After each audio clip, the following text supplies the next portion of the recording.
नीना कौर भैन जी ठीक है। सारे सज्जना नूं मेरा नाम डॉक्टर जगजीत सिंह है। मैं I will be along with doctor Kala Singh ji, we will be moderating it. मैं वैंकूवर तो हैगा। तो सारिਆਂ ਨੂੰ निमरता सहित वाहिगुरू जी का खालसा वाहिगुरू जी की फतेह। तो ਅਸੀਂ ਸ਼ੁਰੂ ਕਰਦੇ ਹਾਂ ਜੀ। ਪਹਿਲੇ ਸਰਦਾਰ ਗੁਰਪ੍ਰੀਤ ਸਿੰਘ ਸਾਡੇ ਜਿਹੜੇ ਗਲੋਬਲ ਸਿੱਖ ਕਾਉਂਸਲ ਦੇ ਆ, he will welcome all of us and all the guest, ਤੇ ਫਿਰ ਅਸੀਂ ਅੱਗੋਂ ਅਰਦਾਸ ਤੋਂ ਬਾਅਦ ਅੱਗੋਂ ਸੈਸ਼ਨ ਸ਼ੁਰੂ ਕਰੀਏ। ਹਾਂਜੀ ਗੁਰਪ੍ਰੀਤ ਸਿੰਘ ਜੀ ਪਲੀਜ਼। ਹਾਂਜੀ, ਵਾਹਿ ਖਾਲਸਾ ਵਾਹਿ ਜੀ ਕੀ ਫਤਿਹ ਜੀ।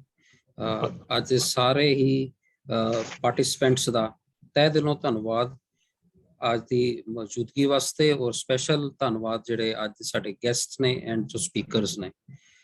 ਮੈਂ ਬਰੀਫ ਕਰ ਦੇਵਾਂ, ਗਲੋਬਲ ਸਿੱਖ ਕੌਂਸਲ ਜੋ ਹੈ ਇਹ ਇੱਕ ਵਿਸ਼ਵ ਪੱਧਰੀ ਸੰਸਥਾ ਜਿਹੜੀ ਕਿ ਸਾਰੇ ਹੀ ਸਿੱਖ ਜਥੇਬੰਦੀਆਂ ਨੂੰ ਨਾਲ ਰਲ ਕੇ ਸ਼੍ਰੀ ਗੁਰੂ ਗ੍ਰੰਥ ਸਾਹਿਬ ਜੀ ਦੀ ਬਾਣੀ ਦੀ ਰੋਸ਼ਨੀ ਦੇ ਵਿੱਚ ਆਪਣਾ ਰਾਹ ਸਿੱਖ ਪੰਥ ਦਾ ਲੱਭਣ ਦੀ ਜੋ ਕੋਸ਼ਿਸ਼ ਕਰ ਰਹੀ ਹੈ, ਔਰ ਇਸ ਮਕਸਦ ਦੇ ਵਿੱਚ ਕਈ ਪ੍ਰੋਗਰਾਮ ਉਲੀਕ ਰਹੀ ਹੈ।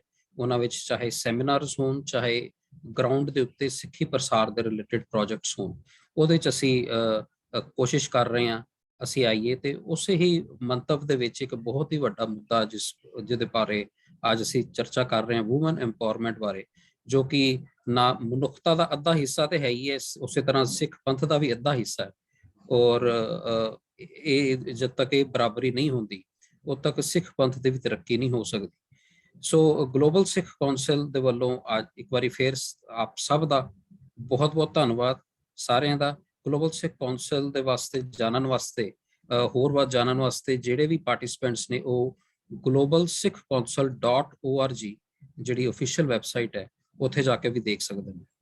ਤੇ ਆਪ ਸਭ ਦਾ ਬਹੁਤ ਬਹੁਤ ਧੰਨਵਾਦ। ਹੁਣ ਸਰਦਾਰ ਜਗਬੀਰ ਸਿੰਘ ਜੀ ਅਰਦਾਸ ਕਰਨਗੇ ਤੇ ਉਸ ਤੋਂ ਬਾਅਦ ਫਿਰ ਮੋਡਰੇਟਰ। ਹਾਂਜੀ, ਆਪ ਸਭ ਦਾ ਬਹੁਤ ਬਹੁਤ ਧੰਨਵਾਦ। ਧੰਨਵਾਦ ਸਾਰਿਆਂ ਦਾ। ਵਾਹਿਗੁਰੂ ਜੀ ਖਾਲਸਾ ਫਤਿਹ ਜੀ। ਸਰਦਾਰ ਜਗਬੀਰ ਸਿੰਘ ਜੀ। ਵਾਹਿਗੁਰੂ ਜੀ ਕਾ ਖਾਲਸਾ ਵਾਹਿਗੁਰੂ ਜੀ ਕੀ ਫਤਿਹ ਜੀ। ਸਭਨਾਂ ਨੂੰ ਧੰਨ ਵਾਹਿਗੁਰੂ ਸਾਹਿਬ ਜੀਓ।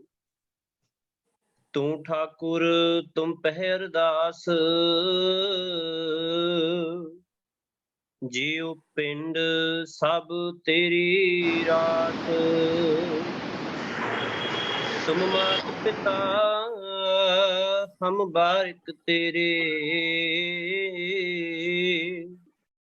ਤੁਮਰੀ ਕਿਰਪਾ ਮਹਿ ਸੁਖ ਕਨੇਰੇ। ਕੋਇ ਨਾ ਜਾਣੈ ਤੁਮਰਾ ਅੰਤ,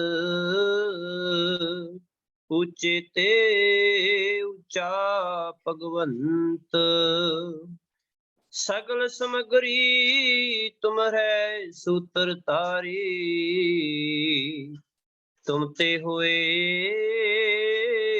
ਸੋ ਆਗਿਆਕਾਰੀ। ਤੁਮਰੀ ਗਤ ਮਿਤ ਤੁਮ ਹੀ ਜਾਨੀ, ਨਾਨਕ ਦਾਸ ਸਦਾ ਕੁਰਬਾਨੀ। ਤੁਮਰੀ ਗਤ ਮਿਤ ਤੁਮ ਹੀ ਜਾਨੀ, ਨਾਨਕ ਦਾਸ ਸਦਾ ਕੁਰਬਾਨੀ। ਵਾਹਿਗੁਰੂ ਜੀ ਕਾ ਖਾਲਸਾ ਵਾਹਿਗੁਰੂ ਜੀ ਕੀ ਫਤਿਹ। ਹਾਂਜੀ, thank you Jagbir Singh ji. Now we start with the session. ਸਭ ਤੋਂ ਪਹਿਲੇ ਸਾਡੇ ਕੋਲ ਗੈਸਟ ਸਪੀਕਰ ਹੈਗੇ ਆ ਐਡਵੋਕੇਟ ਨੀਨਾ ਸਿੰਘ ਜੀ। ਪਲੀਜ਼ ਨੀਨਾ ਸਿੰਘ ਜੀ, ਤੁਸੀਂ ਆਪਣੇ ਆਪ ਨੂੰ ਅਨਮਿਊਟ ਕਰਕੇ ਤੇ ਪਲੀਜ਼ ਕਰੋ ਜੀ। ਵਾਹਿਗੁਰੂ ਜੀ ਕਾ ਖਾਲਸਾ ਵਾਹਿਗੁਰੂ ਜੀ ਕੀ ਫਤਿਹ। I'm really thankful to all of you ਕਿ ਤੁਸੀਂ ਇਹ opportunity ਮੈਨੂੰ ਦਿੱਤੀ ਹੈ to speak and to share some very vital views. So ਜਿਹੜਾ ਮੈਨੂੰ WhatsApp ਮਿਲਿਆ ਉਹਦੇ ਅੰਦਰ ਟੌਪਿਕ ਹੈਗੇ equal rights ਜਾਂ equality ਦੇ ਉੱਤੇ। So ਮੈਂ ਜ਼ਰੂਰ ਇਹਦੇ ਉੱਤੇ ਗੱਲ ਕਰਨਾ ਚਾਹਾਂਗੀ। मैं पिछले एक बारी सेशंस भी काफी मैं बोली सी on women's rights and all, and how in today's world, you know, women are rather exploiting those rights. So when ਜਦੋਂ ਅਸੀਂ ਕਹਿੰਦੇ ਆ equal rights ਜਾਂ equality, who can practice, ਕਿਹੜਾ ਬੰਦਾ ਹੈ ਜਿਹੜਾ equal rights ਜਾਂ equal ਮਤਲਬ ਉਹ practice ਕਰੇ, ਉਹ ਬੰਦਾ ਹੈ ਜਿਹਨੂੰ ਇਹ sharing ਦੀ ਮਤਲਬ capability ਹੋਏ, ਜਿਹਦੇ ਅੰਦਰ ਉਹ ਭਾਵਨਾ ਹੋਏ to share। ਕਿਉਂਕਿ ਗੁਰੂ ਨਾਨਕ, ਧੰਨ ਗੁਰੂ ਨਾਨਕ ਸਾਹਿਬ ਜੀ ਦਾ ਇੱਕ ਸਭ ਤੋਂ ਵੱਡਾ ਹੁਕਮ ਹੈ ਵੰਡ ਕੇ ਛਕੋ। ਤੇ ਅੱਜ ਦੀ ਡੇਟ ਵਿੱਚ ਤੁਸੀਂ ਦੇਖੋਗੇ, ਜੋ ਮੈਂ ਮਤਲਬ ਸਮਾਜ ਵਿੱਚ ਦੇਖਦੀ ਹਾਂ, ਕਿਉਂਕਿ ਦੇਖੋ ਸਾਡਾ ਜਿਹੜਾ ਲਾਇਰਸ ਦਾ ਫੀਲਡ ਹੈ ਨਾ, ਅਸੀਂ I'm a grassroots lawyer, I call myself a grassroots lawyer, ਕਿਉਂਕਿ ਮੈਂ ਡਿਸਟ੍ਰਿਕਟ ਕੋਰਟਸ ਵਿੱਚ ਮੈਕਸਿਮਮ ਪ੍ਰੈਕਟਿਸ ਕਰਦੀ ਹਾਂ, ਔਰ ਉੱਥੇ ਸਾਨੂੰ ਕਚਹਿਰੀਆਂ 'ਚ ਜਿਹਨੂੰ ਕਹਿੰਦਾ ਸੁਸਾਇਟੀ ਦਾ ਜਿਹੜੀ ਗੰਦਗੀ ਹੈ ਨਾ, ਸਾਨੂੰ ਉਹ ਨਜ਼ਰ ਆਉਂਦੀ ਹੈ। ਹੁਣ ਅਸੀਂ ਉਹ ਟੀਵੀ ਸੀਰੀਅਲਸ, ਉਹ ਉਦਾਂ ਦੀ ਗਲੈਮਰ ਲਾਈਫ ਅਸੀਂ ਨਹੀਂ ਦੇਖਦੇ ਹਾਂ। ਅਸੀਂ ਜਿਹੜੀ ਸੁਸਾਇਟੀ ਦੀ ਰੀਅਲੀ ਡਰਟ ਹੈ, ਸਾਨੂੰ ਉਹ ਵਿਟਨੈਸ ਕਰਨ ਨੂੰ ਮਿਲਦੀ ਹੈ। ਹੁਣ ਤੁਸੀਂ ਦੇਖੋ, ਜਿਹੜੇ ਧੰਨ ਗੁਰੂ ਨਾਨਕ, ਕਿੰਨੇ ਲੋਕੀ ਨੇ ਜਿਹੜੇ ਧੰਨ ਗੁਰੂ ਨਾਨਕ ਦੇਵ ਜੀ ਦੀ ਫਿਲਾਸਫੀ ਨੂੰ ਫੋਲੋ ਕਰ ਰਹੇ ਨੇ। ਜਦੋਂ ਅਸੀਂ ਕਹਿੰਦੇ ਨਾ ਵੰਡ ਕੇ ਛਕੋ, ਸਾਡੇ ਗੁਰਸਿੱਖਾਂ 'ਚ ਇਹ ਭਾਵਨਾ ਆਉਂਦੀ ਹੈ ਕਿ ਅਸੀਂ ਲੰਗਰ ਵੰਡ ਕੇ ਛਕ ਲਈਏ, ਅਸੀਂ ਇਹ ਕਰ ਲਈਏ। ਬਟ ਐਕਚੁਅਲੀ ਜੇ ਤੁਸੀਂ ਗੁਰੂ ਨਾਨਕ ਸਾਹਿਬ ਜੀ ਦੀ ਫਿਲਾਸਫੀ ਨੂੰ ਸਮਝੋਗੇ, ਉਹ ਕਹਿੰਦੇ ਨੇ ਗ੍ਰਸਤੀ 'ਚ ਰਹਿ ਕੇ ਤੁਸੀਂ ਇਹ ਪ੍ਰੈਕਟਿਸ ਕਰਨਾ। ਆਪਣੇ ਜਦੋਂ ਕਹਿੰਦੇ ਨੇ ਗ੍ਰਸਤੀ 'ਚ, ਮਤਲਬ ਤੁਸੀਂ ਪਹਿਲੇ ਤਾਂ ਆਪਣੇ ਭੈਣਾਂ ਭਰਾਵਾਂ 'ਚ, ਆਪਣੇ ਬੱਚਿਆਂ 'ਚ ਇਕੁਐਲਿਟੀ ਕਰੋ, ਸ਼ੇਅਰ ਕਰੋ। sharing, the capacity to share, ਸਾਨੂੰ ਸਾਡੇ ਬੱਚਿਆਂ ਨੂੰ ਔਰ ਸਭ ਨੂੰ ਸਿਖਾਉਣਾ ਪਏਗਾ how to share among ourselves। ਹੁਣ ਇਹ ਜਿਹੜਾ ਸ਼ੇਅਰਿੰਗ ਦੀ ਸਿੱਖਿਆ ਹੈਗੀ ਹੈ, ਇਹ ਪੇਰੈਂਟਸ ਇਨਕਲਕੇਟ ਕਰਦੇ ਨੇ ਆਪਣੇ ਬੱਚਿਆਂ ਨੂੰ। ਕਹਿਣਗੇ ਆਪ ਵੀ ਆਪਣਾ ਜੋ ਵੀ ਉਹਨਾਂ ਨੇ ਦੇਣਾ ਹੈ, almost equality I would say, because when I say almost, ਕਈ ਸ਼ਾਇਦ ਬੱਚੇ ਜ਼ਿਆਦਾ ਪ੍ਰੋਸਪਰਸ ਨੇ, ਮੇਬੀ ਦੇ ਪੇਰੈਂਟਸ ਮਾਈਟ ਡਿਸਾਈਡ ਕਿ ਇਹਨੂੰ ਥੋੜਾ ਘੱਟ ਦਿੱਤਾ ਜਾਏ, ਹੋਰਾਂ ਨੂੰ ਥੋੜਾ ਵੰਡ ਕੇ, ਜਿਹੜੇ ਵਿਚਾਰੇ ਇਕਨੋਮਿਕਲੀ ਨਾਟ ਵੈਲ ਆਫ ਹੈਗੇ ਨੇ, ਉਹਨਾਂ ਨੂੰ ਥੋੜਾ ਜ਼ਿਆਦਾ ਸ਼ੇਅਰ ਦਿੱਤਾ ਜਾਏ। ਲੇਕਿਨ ਪੇਰੈਂਟਸ ਨੂੰ ਵੰਡਣਾ ਚਾਹੀਦਾ ਬਿਟਵੀਨ ਚਿਲਡਰਨ।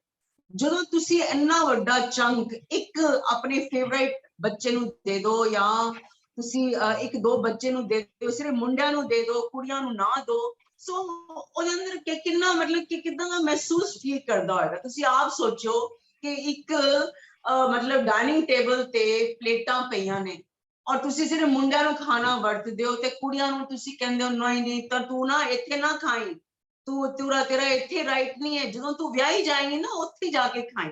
ਏਦਾਂ ਨਹੀਂ ਹੁੰਦਾ ਸੁਸਾਇਟੀ ਦੇ। ਜਿਹੜੇ ਮਾਂ-ਬਾਪ ਨੇ, ਉਹਨਾਂ ਦੀ ਡਿਊਟੀ ਬਣਦੀ ਹੈ ਕਿ ਉਹ ਸਿਰਫ ਆਪਣੇ ਬੱਚਿਆਂ 'ਚ ਸਿਰਫ ਧਨ ਹੀ ਸ਼ੇਅਰ ਨਹੀਂ ਕਰਨਾ, ਤੁਸੀਂ ਉਹਨਾਂ ਨੂੰ ਇਕੁਅਲ ਓਪਰਚੁਨਿਟੀਜ਼ ਦਿਓ। ਇਕੁਐਲਿਟੀ ਮੀਨਸ ਗਿਵਿੰਗ ਸਭ ਨੂੰ equal opportunity to study and economic freedom. ਔਰ ਮੈਂ ਇਹ ਨਹੀਂ ਕਹਾਂਗੀ ਕਿ ਜਿਹੜੇ ਪੇਰੈਂਟਸ ਨੇ ਉਹ ਆਪਣੇ ਜਿੰਦੇ ਜੀ ਆਪਣਾ ਧਨ ਡਿਸਟ੍ਰੀਬਿਊਟ ਕਰਦੇ, ਨੋ, ਨੈਵਰ। ਇਨਫੈਕਟ ਪੇਰੈਂਟਸ ਨੂੰ ਆਪਣੇ ਜਿੰਦੇ ਜੀ ਕਦੀ ਵੀ ਆਪਣਾ ਪ੍ਰੋਪਰਟੀਜ਼ ਡਿਸਟ੍ਰੀਬਿਊਟ ਨਹੀਂ ਕਰਨੀਆਂ ਚਾਹੀਦੀਆਂ ਨੇ। ਦੇ should provide them with economic means, but ਜਦੋਂ ultimate ਜਦੋਂ property distribution ਦਾ ਆਂਦਾ ਹੈਗਾ, they should distribute that only, it should go after their ਉਹਨਾਂ ਦੀ death ਦੇ ਬਾਅਦ, not ਪਹਿਲੇ। ਹੁਣ ਕੀ ਹੁੰਦਾ ਹੈਗਾ ਕਿ ਦੇਖੋ, ਜਿਹੜੇ ਸਾਡੇ ਸਮਾਜ ਵਿੱਚ, ਮੈਂ ਹੁਣ ਤੁਹਾਨੂੰ ਦੱਸ ਰਹੀ ਹਾਂ ਕਿ ਇਨਇਕੁਐਲਿਟੀ ਕਿੱਥੋਂ ਸ਼ੁਰੂ ਹੁੰਦੀ ਹੈ। ਇਨਇਕੁਐਲਿਟੀ ਸ਼ੁਰੂ ਹੁੰਦੀ ਹੈ ਸਾਡੇ ਆਪਣੇ ਘਰਾਂ ਤੋਂ। ਕੀ ਹੁੰਦਾ ਹੈਗਾ ਕਿ ਜਿਹੜੇ ਸਾਡੇ ਨਾਰਥ ਇੰਡੀਆ ਦਾ ਇੱਕ, ਜਾਂ ਕਹਿ ਲਓ ਜਿਹੜਾ ਹਿੰਦੂ ਸਮਾਜ ਦਾ ਜਿਹੜਾ ਕਲਚਰ ਹੈ, ਉਹ ਕਿਸੇ ਨਾ ਕਿਸੇ ਤਰ੍ਹਾਂ ਸਾਡੇ ਗੁਰਸਿੱਖਾਂ 'ਚ ਵੀ ਉਹ ਹੈਗਾ। ਐਂਡ ਉਹ ਕੀ ਹੁੰਦਾ ਹੈਗਾ ਕਿ ਉਹ ਆਪਣੇ ਮੁੰਡਿਆਂ ਨੂੰ ਦੇਣਾ ਚਾਹੁੰਦੇ ਨੇ। ਪੇਰੈਂਟਸ ਨਾ ਬਹੁਤ ਜ਼ਿਆਦਾ ਆਪਣੇ ਮੁੰਡਿਆਂ ਦੀ ਤਰਫ ਹੈਗੇ ਨੇ, ਔਰ ਉਹ ਆਪਣੇ ਚਾਹੁੰਦੇ ਨੇ ਕਿ ਨਾ ਸਾਡੇ ਮੁੰਡੇ ਜਿਹੜੇ ਨੇ, ਕੁੜੀਆਂ ਦਾ ਤਾਂ ਵਿਆਹ ਹੋ ਜਾਏਗਾ, ਹਾਂ, ਤੇ ਸਾਡੇ ਮੁੰਡੇ ਹੀ ਹੈਗੇ ਨੇ, ਤਾਂ ਉਹ ਆਪਣੀ ਕੁੜੀਆਂ ਨੂੰ ਜਨਰਲੀ, ਜੋ ਮੈਂ ਦੇਖਿਆ ਹੈਗਾ ਸਾਡੇ ਗੁਰਸਿੱਖਾਂ 'ਚ, ਉਹ ਆਪਣੀ ਕੁੜੀਆਂ ਨੂੰ ਪ੍ਰੋਪਰਟੀ ਰਾਈਟਸ ਨਹੀਂ ਦੇਣਾ ਚਾਹੁੰਦੇ। ਔਰ ਉਹ ਰੀਜ਼ਨਿੰਗ ਕੀ ਦਿੰਦੇ ਨੇ, ਕਹਿੰਦੇ ਨੇ ਜੀ ਅਸੀਂ ਇਹਦਾ ਬੜਾ ਅੱਛਾ ਵਿਆਹ ਕਰਤਾ ਹੈ ਔਰ ਇਹਦੇ ਵਿਆਹ 'ਚ ਅਸੀਂ ਬੜਾ ਖਰਚਾ ਕੀਤਾ ਹੈ ਤੇ ਹੁਣ ਇਹਨੂੰ ਦੇਣ ਦੀ ਕੀ ਜ਼ਰੂਰਤ ਹੈ। ਵਿਆਹ ਤੇ ਤੁਸੀਂ ਮੁੰਡਿਆਂ ਨਾਲ ਵੀ ਕਰਦੇ ਹੋ, ਹਾਂ ਤੇ ਉਹ ਤਾਂ ਕਦੀ ਹਿਸਾਬ ਨਹੀਂ ਰੱਖਿਆ ਕਿ ਮੁੰਡਿਆਂ ਦੇ ਵਿਆਹ ਦੇ ਖਰਚਾ ਕਿੰਨਾ ਹੁੰਦਾ ਹੈ। ਤੇ ਕੀ ਹੁੰਦਾ ਹੈਗਾ ਜਨਰਲੀ ਕਿ ਸਾਡੇ ਗੁਰਸਿੱਖਾਂ 'ਚ ਅਨਫੋਰਚੂਨੇਟਲੀ ਉਹ ਹਿੰਦੂ ਜਿਹੜੇ ਸਮਾਜ ਦਾ ਇਹ ਇੱਕ ਬਾਇਸਡ ਮਨੁਸਿਮ੍ਰਿਤੀ ਦਾ ਜਿਹੜਾ ਚੱਲਿਆ ਆ ਰਿਹਾ ਉਹ ਸਾਡੇ ਗੁਰਸਿੱਖਾਂ 'ਚ ਵੀ ਹੈ।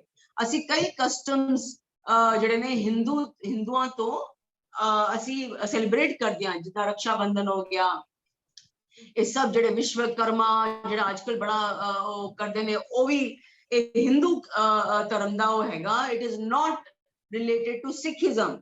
ਤੇ ਹੁਣ ਕੀ ਹੁੰਦਾ ਹੈਗਾ ਜਦੋਂ ਤੁਹਾਡੇ ਫੈਮਿਲੀ ਜਦੋਂ ਪੇਰੈਂਟਸ ਕੀ ਕਰਦੇ ਨੇ ਆਪਣੇ ਮੁੰਡਿਆਂ ਨੂੰ ਬਹੁਤ ਜ਼ਿਆਦਾ ਇੰਪੋਰਟੈਂਸ ਦੇਣਗੇ, ਆਪਣੇ ਮੁੰਡਿਆਂ ਨੂੰ ਬਹੁਤ ਜ਼ਿਆਦਾ ਪ੍ਰੈਫਰੈਂਸ ਦੇਣਗੇ ਹਰ ਚੀਜ਼ ਵਿੱਚ ਕਿ ਇਹੀ ਮੇਰਾ ਬਿਜ਼ਨਸ ਅੱਗੇ ਵਧਾਏਗਾ, ਇਹੀ ਮੇਰਾ ਸਭ ਕੁਝ ਕਰੇਗਾ। ਨੋ ਡਾਊਟ ਤੁਸੀਂ ਜ਼ਰੂਰ ਉਹਨਾਂ ਨੂੰ ਪ੍ਰੈਫਰੈਂਸ ਦਿਓ, but at the same time ਤੁਹਾਨੂੰ ਆਪਣੀ ਕੁੜੀਆਂ ਦੀ ਸਿਕਿਉਰਿਟੀ ਬਾਰੇ ਜ਼ਰੂਰ ਸੋਚਣਾ ਚਾਹੀਦਾ ਹੈ ਕਿ ਕੱਲ ਨੂੰ ਅਗਰ ਉਹ ਵਿਆਹੀ ਜਾਂਦੀਆਂ ਨੇ, ਸਪੋਜ਼ਿੰਗ ਉਹ ਵਿਧਵਾ ਹੋ ਜਾਂਦੀਆਂ ਨੇ, ਉਹ ਵਿਡੋ ਉਹ ਡਾਈਵੋਰਸੀ ਹੋ ਜਾਂਦੀਆਂ ਨੇ ਜਾਂ ਉਹ ਅਨਮੈਰਿਡ ਰਹਿੰਦੀਆਂ ਨੇ, ਦੇ ਉਹਨਾਂ ਦੇ ਲਈ ਕੋਈ ਨਾ ਕੋਈ ਬੈਕਅਪ ਜ਼ਰੂਰ ਹੋਣਾ ਚਾਹੀਦਾ।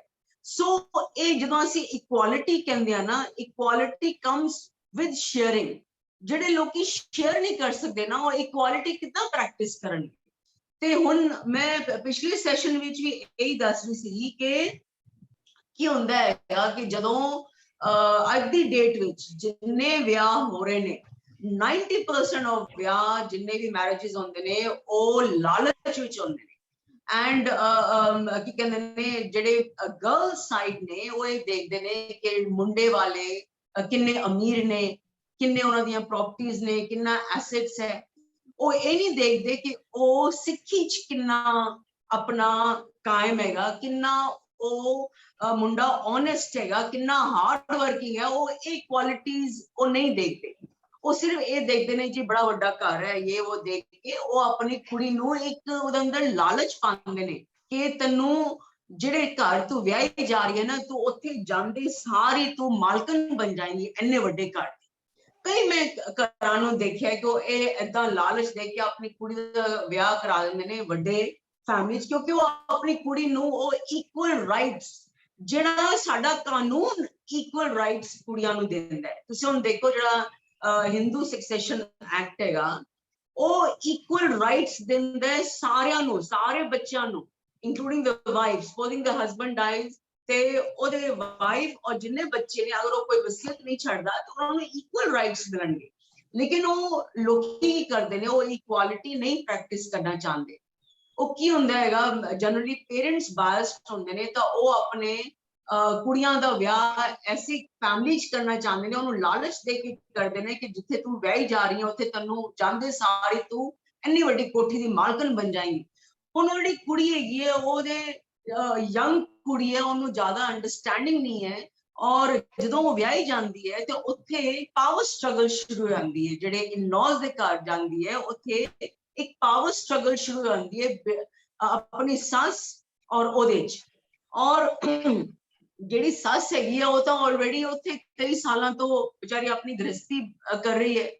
ਸਡਨਲੀ ਵੈਨ ਜਦੋਂ ਇੱਕ ਪਾਵਰ ਸਟਰਗਲ ਹੁੰਦੀ ਹੈ ਉਹ ਸੱਸ ਵਿਚਾਰੀ ਇਨਸਿਕਿਉਰ ਹੋ ਜਾਂਦੀ ਹੈ। ਕੋਈ ਕੁੜੀ ਕਹਿੰਦੀ ਹੈ ਮੈਂ ਹੁਣ I am here to control ਦੀ ਪਾਵਰ ਸਟਰਗਲ ਸ਼ੁਰੂ ਹੋ ਜਾਂਦੀ ਹੈ।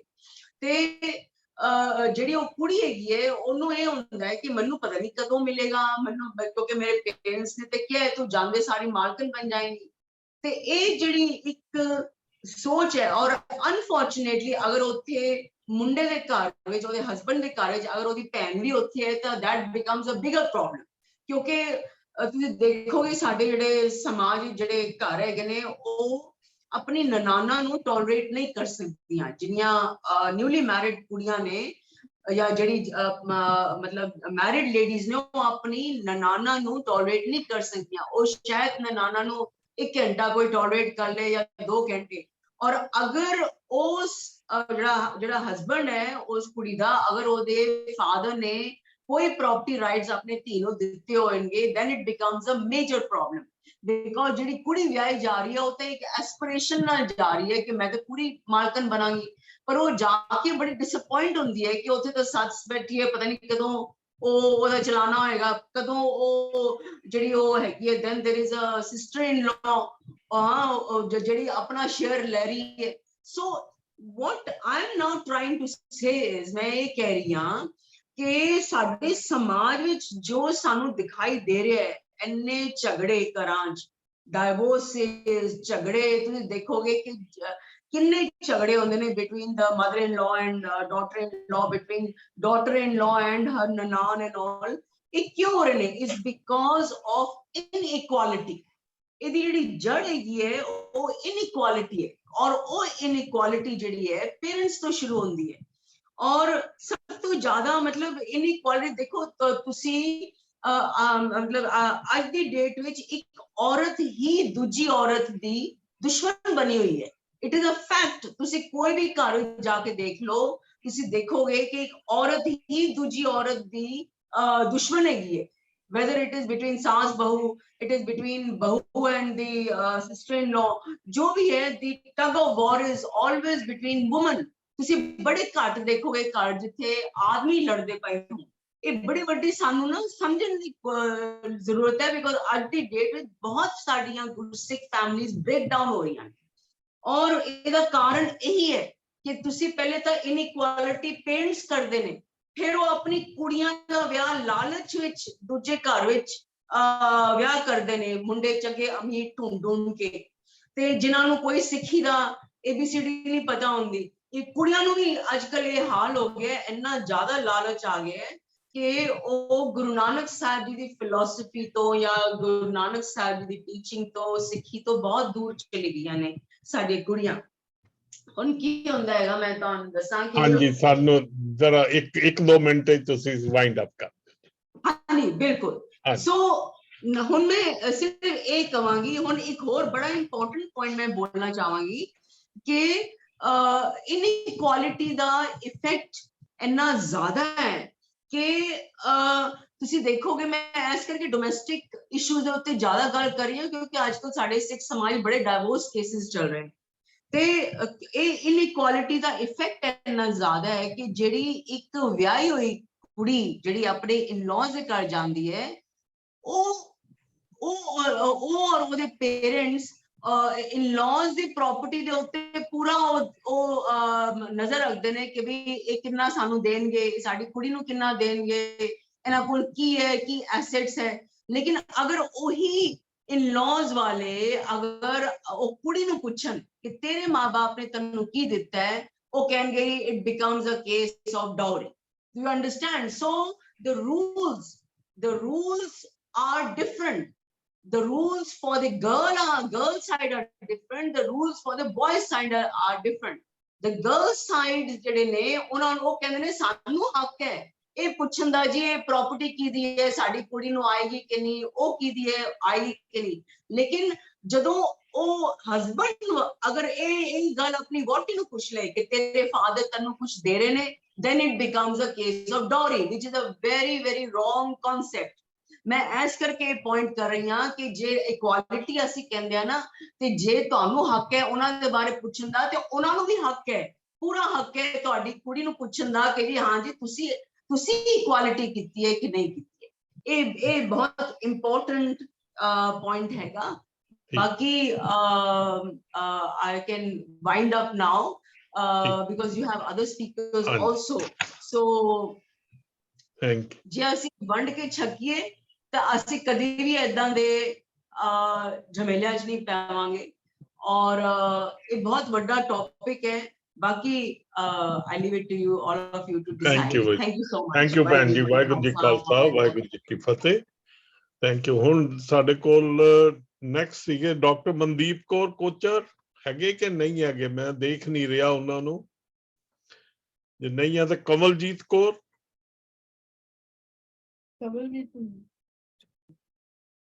ਉਹ ਵੀ ਨਹੀਂ ਮੈਨੂੰ ਦਿਸ ਰਹੇ ਜੀ. ਡਾਕਟਰ ਕਾਬਲ ਸਿੰਘ ਜੀ, ਤੁਸੀਂ ਸਕਰੀਨ ਸ਼ੇਅਰ ਕਰ ਲਓ ਜੀ ਡਾਕਟਰ ਸਾਹਿਬ. हाँ जी, एक मिनट जी। You can share the screen. Hello. कर दिया जी, ओके हो गई जी। हाँ जी। ठीक है जी, नजर आ रही है नहीं अजय आई नहीं जी सानू।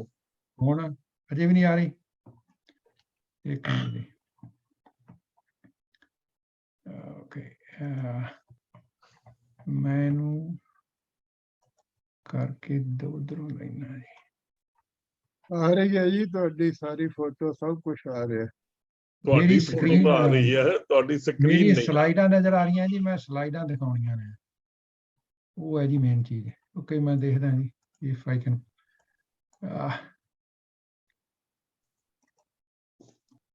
ਨਹੀਂ ਤਾਂ ਮੈਂ ਕਰ ਦਿੰਦਾ ਤਾਂ।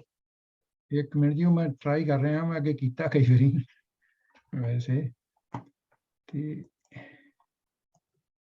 ਉਹ ਹੋ ਨਹੀਂ ਰਹੀ ਸਮਾਂ, ਇਹ ਵੀ ਨਹੀਂ ਆ ਰਹੀ ਜੀ। ਜਦ ਤੁਸੀਂ ਕਰਦੇ ਹੋ ਫਿਰ ਨਹੀਂ ਹੁੰਦੀ ਤਾਂ ਹਾਂਜੀ ਮੈਂ ਕਰ ਦਿੰਦਾ ਜੀ। ਤੁਸੀਂ ਕਰ ਦਿਓ ਜੀ, ਉਹ ਤੁਹਾਨੂੰ ਮੈਂ ਦੱਸ ਦੂੰਗਾ ਥੋੜਾ ਜਿਹਾ। ਮੈਂ ਇਨ ਦੀ ਮੀਨ ਟਾਈਮ ਜਿੰਨਾ ਚਿਰ ਤੁਸੀਂ ਕਰ ਰਹੇ ਜੇ, ਹਾਂਜੀ ਵਾਹਿਗੁਰੂ ਜੀ ਕਾ ਖਾਲਸਾ ਵਾਹਿਗੁਰੂ ਜੀ ਕੀ ਫਤਿਹ ਜੀ। ਤੇ ਭੈਣ ਜੀਆਂ ਨੇ ਬਹੁਤ ਬਹੁਤ ਸੋਹਣੇ ਤਰੀਕੇ ਨਾਲ ਕਈ ਬਹੁਤ ਗੱਲਾਂ ਦੱਸੀਆਂ ਜੀ, ਲੇਕਿਨ ਕਿਉਂਕਿ ਆਪਾਂ ਆਪੋ ਵਿੱਚ ਐਜ਼ ਏ ਇਕੁਅਲ ਬੈਠੇ ਆ ਸਾਰੇ ਹੀ, ਪਰ ਇੱਕ ਵਰਡ ਭੈਣ ਜੀਆਂ ਨੇ ਵਿੱਚ ਥੋੜਾ ਜਿਹਾ ਯੂਜ਼ ਕਰਤਾ, ਹਾਲਾਂਕਿ ਉਹ ਕਹਿ ਰਹੇ ਸੀ ਕਿ ਮੁੰਡਿਆਂ ਨੂੰ ਪ੍ਰੈਫਰੈਂਸ ਦੇਣੀ ਗਲਤ ਆ, ਪਰ ਉਹ ਥੋੜਾ ਜਿਹਾ ਉਹਨਾਂ ਕਹਿਤਾ ਜੀ ਕੋਈ ਨਹੀਂ ਮੁੰਡਿਆਂ ਨੂੰ ਪ੍ਰੈਫਰੈਂਸ ਦੇ ਦਿਓ। ਇਹਦਾ ਉਹਨਾਂ ਦਾ ਕਸੂਰ ਨਹੀਂ ਜੀ, ਇਹ ਸਾਡੀ ਸਾਈਕੋਲੋਜੀ ਜਿਹੜੀ ਹੈ ਨਾ ਉਹਦੇ ਵਿੱਚ ਬੈਠੀ ਆ, ਜੈਨੇਟਿਕਸ ਸਾਡੀ ਸਮਝ ਲਓ, ਉਹ ਹਟਣੀ।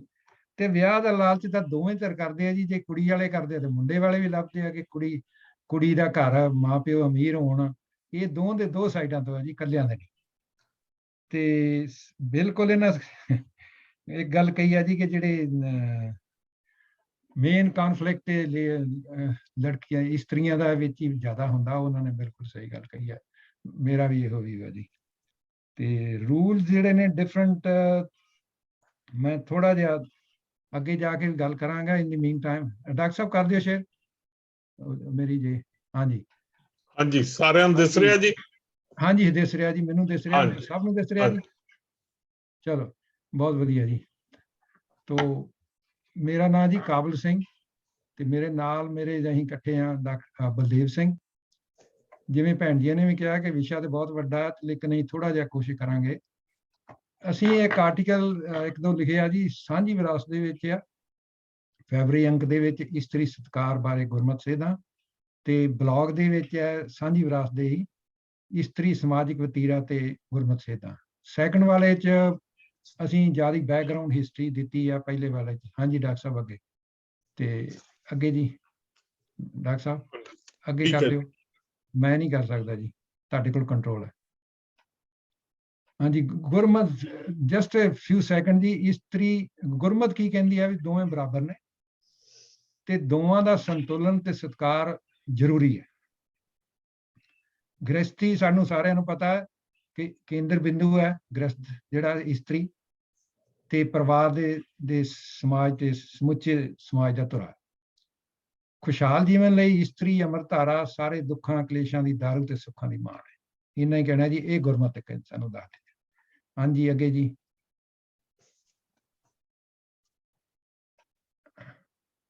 ਹਾਂਜੀ ਵਰਤਮਾਨ ਸਥਿਤੀ ਇਹ ਹੈ ਜੀ ਕਿ ਪੜ੍ਹਾਈ ਤੇ ਮਿਹਨਤ ਨਾਲ ਜੀ ਇਸਤਰੀਆਂ ਅੱਗੇ ਨਿਕਲ ਰਹੀਆਂ ਨੇ, ਪਰ ਅਜੇ ਵੀ ਸਮਾਜ ਦਾ ਕੁਝ ਹਿੱਸਾ ਸਿੱਧੇ ਜਾਂ ਸਿੱਧੇ ਤੌਰ ਤੇ ਇਸਤਰੀ ਤੇ ਪੁਰਸ਼ ਦੀ ਬਰਾਬਰੀ ਨਾਲ ਸਹਿਮਤ ਨਹੀਂ ਰੱਖਦੇ।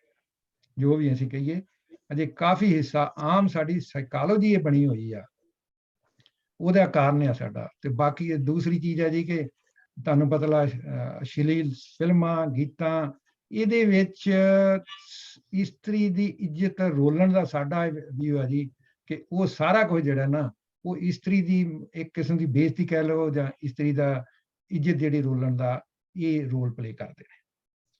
ਨਤੀਜੇ ਕੀ ਨੇ ਕਿ ਜਿਵੇਂ ਭੈਣ ਜੀਆਂ ਨੇ ਵੀ ਕਿਹਾ ਕਿ ਇਸਤਰੀਆਂ ਨਾਲ ਬਦਸਲੂਕੀ ਹੁੰਦੀ ਆ, ਬਲਾਤਕਾਰ ਅਸੀਂ ਰੋਜ਼ ਦੇਖਦੇ ਹਾਂ, ਹੱਤਿਆਵਾਂ ਵੀ ਹੋ ਰਹੀਆਂ ਨੇ, ਬਹੁਤ ਕੁਛ।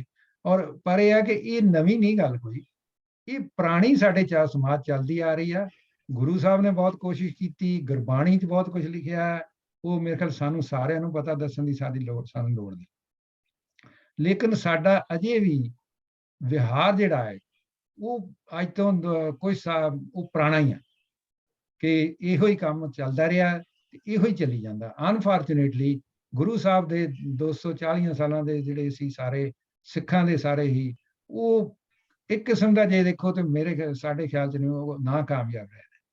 ਅਸੀਂ ਉੱਥੇ ਦੀ ਉੱਥੇ ਬੈਠੇ ਹਾਂ ਤੇ ਲੇਕਿਨ ਜਿੱਥੇ ਅਸੀਂ ਕਈ ਸੈਂਕੜੇ ਸਾਲ ਪਹਿਲਾਂ ਸੀ ਗੁਰੂ ਸਾਹਿਬ ਤੋਂ ਪਹਿਲਾਂ ਸੀ ਉਹ ਬਾਹਲਾ ਫਰਕ ਨਹੀਂ ਜੇ ਪਿਆ।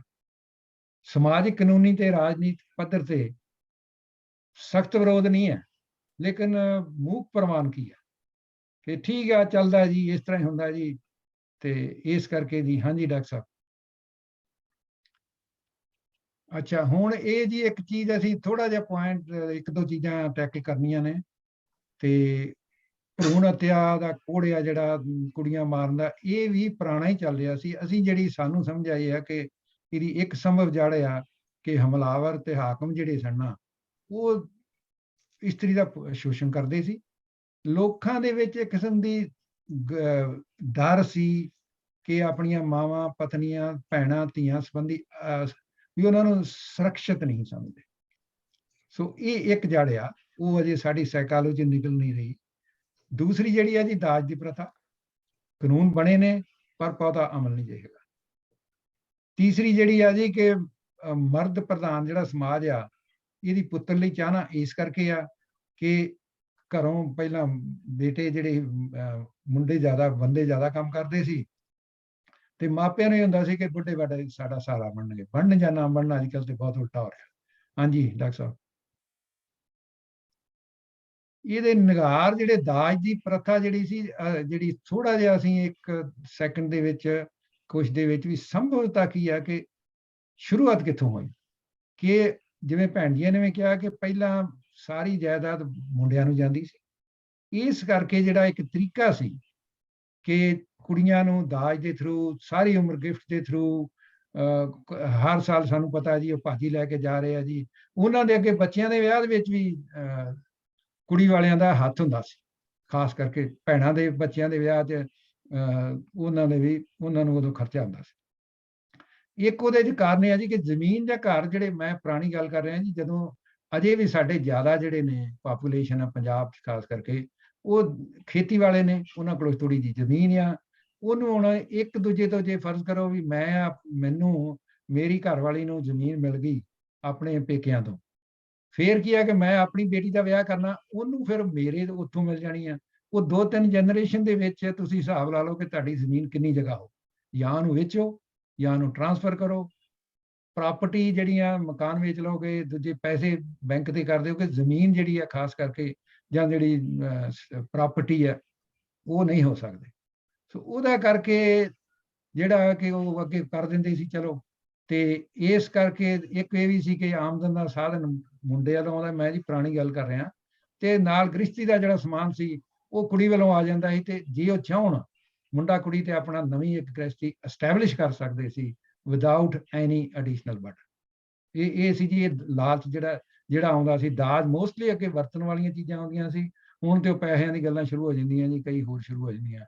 ਚਲੋ ਤੇ ਨਿਗਾਰ ਇਹ ਆ ਜੀ ਲਾਲਚ ਹੋ ਗਿਆ ਤੇ ਨਤੀਜੇ ਉਹਦੇ ਆਇਆ ਕਿ ਧੀ ਤੁਹਾਨੂੰ ਬੋਝ ਲੱਗਣ ਲੱਗ ਪਈ। ਭਰੂਣ ਹੱਤਿਆ ਉਹ ਪੁਰਾਣਾ ਵੀ ਇਹੋ ਸੀ ਪਹਿਲਾਂ ਵੀ ਮੈਂ ਹੀ ਥੋੜਾ ਜਿਹਾ ਕੀਤੀ ਹਾਂਜੀ ਤੇ ਉਹ ਇਹੋ ਹੀ ਕਾਰਨ ਹੈ ਜੀ ਆਤਮ ਹੱਤਿਆਵਾਂ ਦਾ ਸਾਰੇ। ਹਾਂਜੀ ਡਾਕਟਰ ਸਾਹਿਬ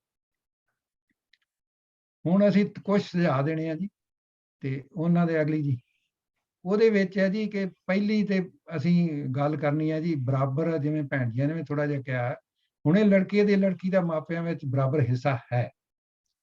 ਹੁਣ ਉਹੀ ਪ੍ਰੋਬਲਮ ਅਸੀਂ ਆ ਜਾਂਦੇ ਹਾਂ ਵਾਪਸ ਕਿ ਉਹਦਾ ਹਿੱਸਾ ਜੇ ਉਹਨੂੰ ਦੇ ਦਿਓ ਬਾਈ 3-4 ਜਨਰੇਸ਼ਨ ਦੇ ਵਿੱਚ ਤੁਹਾਡੀ ਜਿਹੜੀ ਪ੍ਰਾਪਰਟੀ ਆ ਉਹ ਕਿੰਨੀ ਜਗ੍ਹਾ ਹੋ ਜਾਏ। ਇਹ ਜੀ ਪ੍ਰੈਕਟੀਕਲ ਪ੍ਰੋਬਲਮ ਨੇ ਕੁਛ। ਤੇ ਫਿਰ ਦੂਜੀ ਗੱਲ ਇਹ ਕਿ ਜੇ ਪ੍ਰਾਪਰਟੀ ਦਾ ਹਿੱਸਾ ਹੋ ਗਿਆ ਤੇ ਫਿਰ ਦਾਜ ਦੇਣ ਦੀ ਨਾ ਮਾਪਿਆਂ ਨੂੰ ਕਿਉਂ ਉਹਦੀ ਲੋੜ ਕੀ ਆ ਕਿਉਂਕਿ ਹਿੱਸਾ ਤੇ ਪ੍ਰਾਪਰਟੀ ਦਾ ਹੋ ਗਿਆ। ਹੁਣ ਇਹਦੇ ਵਿੱਚ ਇਹ ਹੈ ਕਿ ਤੁਸੀਂ ਪ੍ਰਾਪਰਟੀ ਦੇ ਦਿੱਤੀ ਅੱਜ ਬੇਟੀ ਦਾ ਵਿਆਹ ਕਰ ਦਿੱਤਾ ਮਾਂ ਬਾਪ ਪੇਰੈਂਟਸ ਨੇ ਕੀ ਤੁਸੀਂ ਉਸੇ ਦਿਨ ਤੋਂ ਉਹਨੂੰ ਪ੍ਰਾਪਰਟੀ ਦਾ ਹਿੱਸਾ ਦੇਣ ਨੂੰ ਤਿਆਰ ਜੇ ਕਿ ਜਿਹੜਾ ਉਹਦਾ ਸ਼ੇਅਰ ਬਣਦਾ ਕਿ ਨਹੀਂ। ਉਹਦੇ ਵਿੱਚ ਹੀ ਪ੍ਰੈਕਟੀਕਲ ਪ੍ਰੋਬਲਮ। ਸਾਡਾ ਦੂਜਾ ਸੁਝਾਅ ਇਹ ਹੈ ਜੀ ਕਿ ਪਤਨੀ ਦੇ ਪਤੀ ਦੇ ਜਿਹੜੀ ਪ੍ਰਾਪਰਟੀ ਆ ਉਹਦੇ ਵਿੱਚ ਅੱਗੇ ਗੱਲ ਹੋ ਚੁੱਕੀ ਆ। ਕਈ ਮੇਰੇ ਖਿਆਲ ਪੰਜਾਬ 'ਚ ਵੀ ਲੋਕ ਗੱਲਬਾਤ ਹੋ ਰਹੀ ਸੀ। ਕੈਨੇਡਾ ਵਗੈਰਾ ਦੇ ਵਿੱਚ ਪਤਨੀ ਦਾ ਜਿਹੜਾ ਹੈ ਬਰਾਬਰ ਉਹਨਾਂ ਦਾ ਦੋਵਾਂ ਦਾ ਹਿੱਸਾ ਹੁੰਦਾ, ਜਿੱਥੋਂ ਤੱਕ ਮੈਨੂੰ ਪਤਾ। ਤੇ ਲੇਕਿਨ ਇਹ ਆ ਕਿ ਇੰਡੀਆ ਦੇ ਵਿੱਚ ਇਹ ਚੀਜ਼ ਨਹੀਂ, ਕਿਉਂਕਿ ਜੇ ਜ਼ਮੀਨ ਮੁੰਡੇ ਨੂੰ ਆਈ ਹੈ ਤੇ ਉਹ ਜ਼ਮੀਨ ਮੁੰਡੇ ਦੇ ਨਾਲ ਹੀ ਰਹਿਣੀ ਆ, ਉਹਦਾ ਅਨਟਿਲ ਕਿ ਉਹ ਬੰਦਾ ਗੁਜ਼ਰ ਜਾਵੇ ਜਾਂ ਆਪ ਦਵੇ ਜਾਂ ਤਾਂ ਹੈ। ਸੋ ਇਹ ਆ ਜੀ ਕੁਝ ਪ੍ਰੈਕਟੀਕਲ ਪ੍ਰੋਬਲਮ ਵੀ ਆ ਸਾਨੂੰ, ਜਿਹੜੀਆਂ ਜਦੋਂ ਅਸੀਂ ਇਕੁਐਲਿਟੀ ਦੀ ਗੱਲ ਕਰੀਏ ਤੇ ਸਾਨੂੰ ਕੰਸੀਡਰ ਕਰਨ ਵਾਲੀਆਂ ਨੇ। ਇੱਕ ਹੋਰ ਚੀਜ਼ ਹੈ ਜੀ, ਹਾਂਜੀ ਡਾਕਟਰ ਸਾਹਿਬ, ਵਿਆਹ ਤੋਂ ਬਾਅਦ ਕੀ ਹੁੰਦਾ ਹੈ ਜੀ, ਅਜੇ ਵੀ ਆਮ ਕਰਕੇ ਸਹੁਰਿਆਂ ਦੀ ਗੋਤ ਹੋ ਜਾਂਦੀ। ਕਿਉਂ ਹੁੰਦੀ ਹੈ? ਕੋਈ ਜਵਾਬ ਹੈ ਜੀ ਕਿਸੇ ਕੋਲ? ਕਿਉਂ ਉਹਦਾ ਨਾਮ ਬਦਲਿਆ ਜਾਵੇ? ਹਾਂ, ਪੁਰਾਣੇ ਜ਼ਮਾਨੇ 'ਚ ਤਾਂ ਮੈਨੂੰ ਇਹ ਵੀ ਯਾਦ ਹੈ ਜੀ ਕਿ ਕਈ ਵਾਰੀ ਪਹਿਲਾ ਨਾਮ ਹੀ ਬਦਲ ਦਿੰਦੇ। ਸੋ ਇਹ ਇੱਕ ਕਿਸਮ ਦੀ ਅਸਿਮੀਲੇਸ਼ਨ ਹੈ, it's not inequality, it's an effort to assimilate the woman in the next family ਜਾਂ in the man's family. ਸੋ ਇਹਦਾ ਵੀ ਇੱਕ ਚੀਜ਼ ਸੋਚਣ ਵਾਲੀ ਹੈ ਜੀ ਕਿ ਕਿਉਂ ਨਾ ਬਦਲਿਆ ਜਾਵੇ। ਕਈ ਜਗ੍ਹਾ ਹੁਣ ਨਹੀਂ ਕੁੜੀਆਂ ਬਦਲਦੀਆਂ, ਉਹ ਇਹ ਹੁਣ ਕੰਸੀਡਰ ਕਰਨ ਵਾਲੀ ਹੈ। ਇਹ ਇੱਕ ਵੀ ਵੱਡਾ ਕਾਰਨ ਹੈ ਜੀ ਕਿ ਇਹ ਨਹੀਂ ਹੈਗਾ ਵੀ ਤੁਸੀਂ ਕੁੜੀ ਦਾ ਨਾਂ ਹੀ ਲੇਡੀ ਦਾ ਵਿਚਾਰੀ ਦਾ ਉਹਦਾ ਨਾਂ ਹੀ ਬਦਲਿਆ ਜਾਂਦਾ ਬਾਅਦ 'ਚ। ਸਾਡਾ ਸੁਝਾਅ ਹੈ ਜੀ ਕਿ ਨਾਂ ਨਹੀਂ ਬਦਲਣਾ ਚਾਹੀਦਾ। ਹੁਣ ਕਿਸੇ ਨੂੰ ਚੰਗਾ ਲੱਗੇ ਨਾ ਲੱਗੇ, ਇਹਦੇ 'ਚ ਵੀ ਕੋਈ ਚੀਜ਼ਾਂ ਇਸ਼ੂ ਹੋ ਸਕਦੇ ਨੇ। ਦੇਖੋ ਜੀ, ਜੇ ਨਾਂ ਨਹੀਂ, ਫਿਰ ਨਾਂ ਕਈ ਸੁਣਿਆ ਕਿ ਫਿਰ ਉਹ ਕਹਿੰਦੇ ਜੀ ਤੁਹਾਡਾ ਨਾਂ ਇੱਕ ਨਹੀਂ ਆ, ਲਾਸਟ ਨੇਮ ਤੇ ਤੁਸੀਂ R you married or not and all kind of things. So next ਜੀ ਡਾਕਟਰ ਸਾਹਿਬ, ਅੱਗੇ ਹੈ ਜੀ, ਅਸੀਂ ਲਿਖਿਆ ਸੁਝਾਅ ਕਿ ਬੱਚਿਆਂ ਦੇ ਨਾਂ ਨਾਲ ਗੋਤਕੀ ਦੀ ਲਿਖੀ ਜਾਵੇ। ਜੈਨੇਟਿਕ ਬਾਇਓਲੋਜੀਕਲੀ ਜਦੋਂ ਬੱਚਾ ਪੈਦਾ ਹੁੰਦਾ ਉਹਦੇ ਵਿੱਚ ਮੋਰ ਦੈਨ 90% ਜਿਹੜਾ ਪ੍ਰੋਟੋਪਲਾਜ਼ਮ ਹੁੰਦਾ ਹੈ ਉਹ ਇਸਤਰੀ ਦਾ ਹੁੰਦਾ। ਆਦਮੀ ਅਸੀਂ ਕਹਿੰਦੇ ਆ ਜੀ ਕਿ ਸਾਡਾ ਬੱਚਾ ਜੀ, ਸਾਡਾ ਮੁੰਡਾ, ਸਾਡੀ ਕੁੜੀ ਆ, ਲੇਕਿਨ ਬੰਦੇ ਦਾ ਜਿਹੜਾ ਹੈ ਜੈਨੇਟਿਕਸ ਬਰਾਬਰ ਹੁੰਦੀ ਆ, ਲੇਕਿਨ ਬਾਕੀ ਸਾਰਾ ਇਸਤਰੀ ਤੋਂ ਆਉਂਦਾ। ਇਹ ਹੈ ਜੀ ਬਾਇਓਲੋਜੀਕਲ। ਲੇਕਿਨ ਜਦੋਂ ਬੱਚਾ ਹੋ ਗਿਆ, ਜਨਮ ਲੈ ਲਿਆ, ਉਹ ਫਿਰ ਬੰਦੇ ਦਾ ਨਾਂ ਤੇ ਉਹਦਾ ਰੱਖ ਦਿੰਦੇ ਆ ਵੀ ਉਹ ਮੇਰਾ ਬੱਚਾ ਹੈ, ਜਿਵੇਂ ਤੇ ਮੁੰਡੇ ਦਾ ਬੱਚਾ, ਮੁੰਡੇ ਦੀ ਯਾਦ ਹੋਣੀ ਚਾਹੀਦੀ ਹੈ।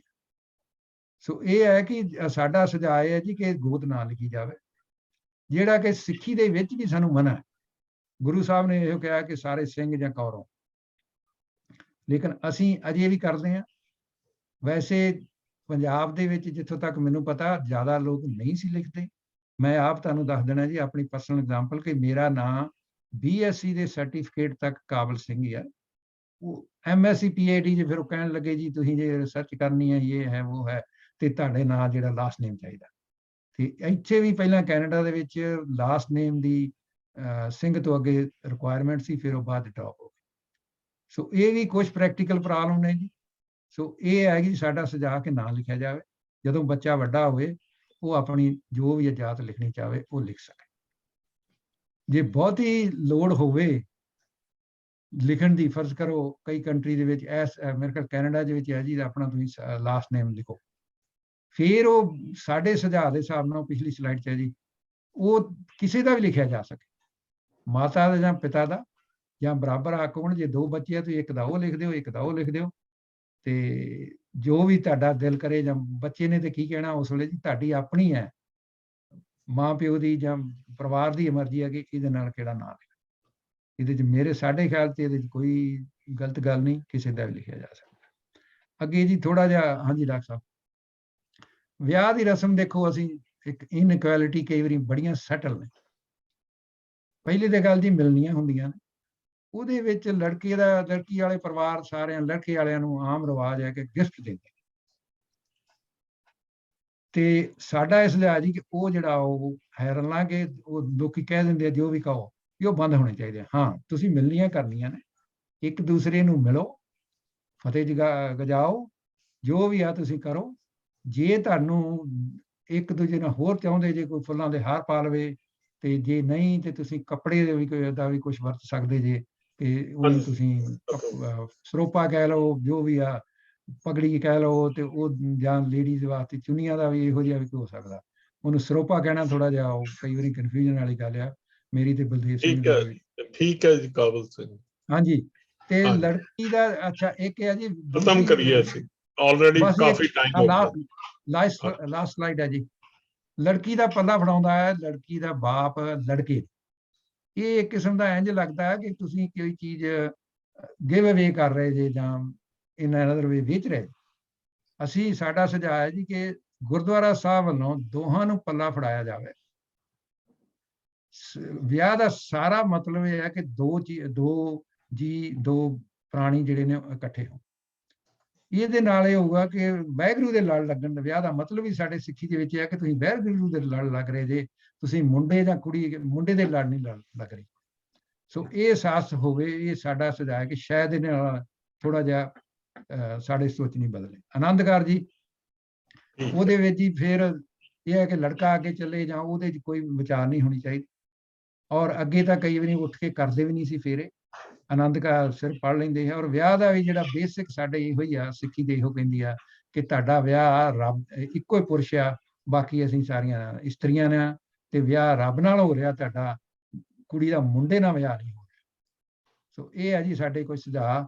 ਤੇ ਸੌਰੀ ਜੀ ਅਸੀਂ ਕੁਛ ਕਿਸੇ ਦੀ ਗਲਤ ਬੋਲੇ ਗਿਆ। ਥੈਂਕ ਯੂ ਡਾਕਟਰ ਕਾਬਲ ਸਿੰਘ ਜੀ, ਥੈਂਕਸ ਅ ਲੋਟ। ਹੁਣ ਸਾਡੇ ਕੋਲ ਬਲਵਿੰਦਰ ਕੌਰ ਜੀ, ਭੈਣ ਬਲਵਿੰਦਰ ਕੌਰ ਜੀ, ਅਮਨਦੀਪ ਕੌਰ,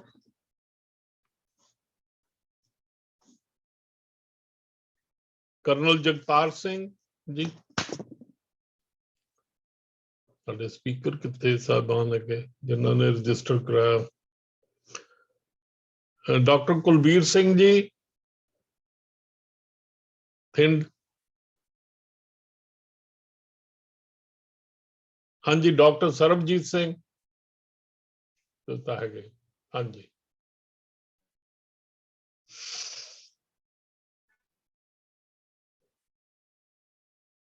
ਸਰਬਜੀਤ ਸਿੰਘ ਜੀ। ਦਾ ਖਾਲਸਾ, ਵਾਹਿਗੁਰੂ ਜੀ ਕੀ ਫਤਿਹ ਜੀ।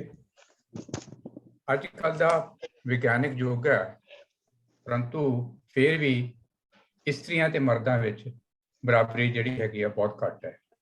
ਔਰ ਉਸਦੇ ਕਾਰਨ ਹਨ ਸਮਾਜਿਕ ਧਾਰਮਿਕ ਨਿਯਮ, ਬਹੁਤ ਸਾਰੇ ਰੀਤੀ ਰਿਵਾਜ, ਔਰ ਉਸਦੇ ਪਿੱਛੇ ਜਿਹੜੀ ਵੱਡਾ ਕਾਰਨ ਹੈਗਾ ਉਹ ਹੈਗੀ ਅਗਿਆਨਤਾ ਤੇ ਦੁਨਿਆਵੀ ਸਿੱਖਿਆ ਦੀ ਘਾਟ।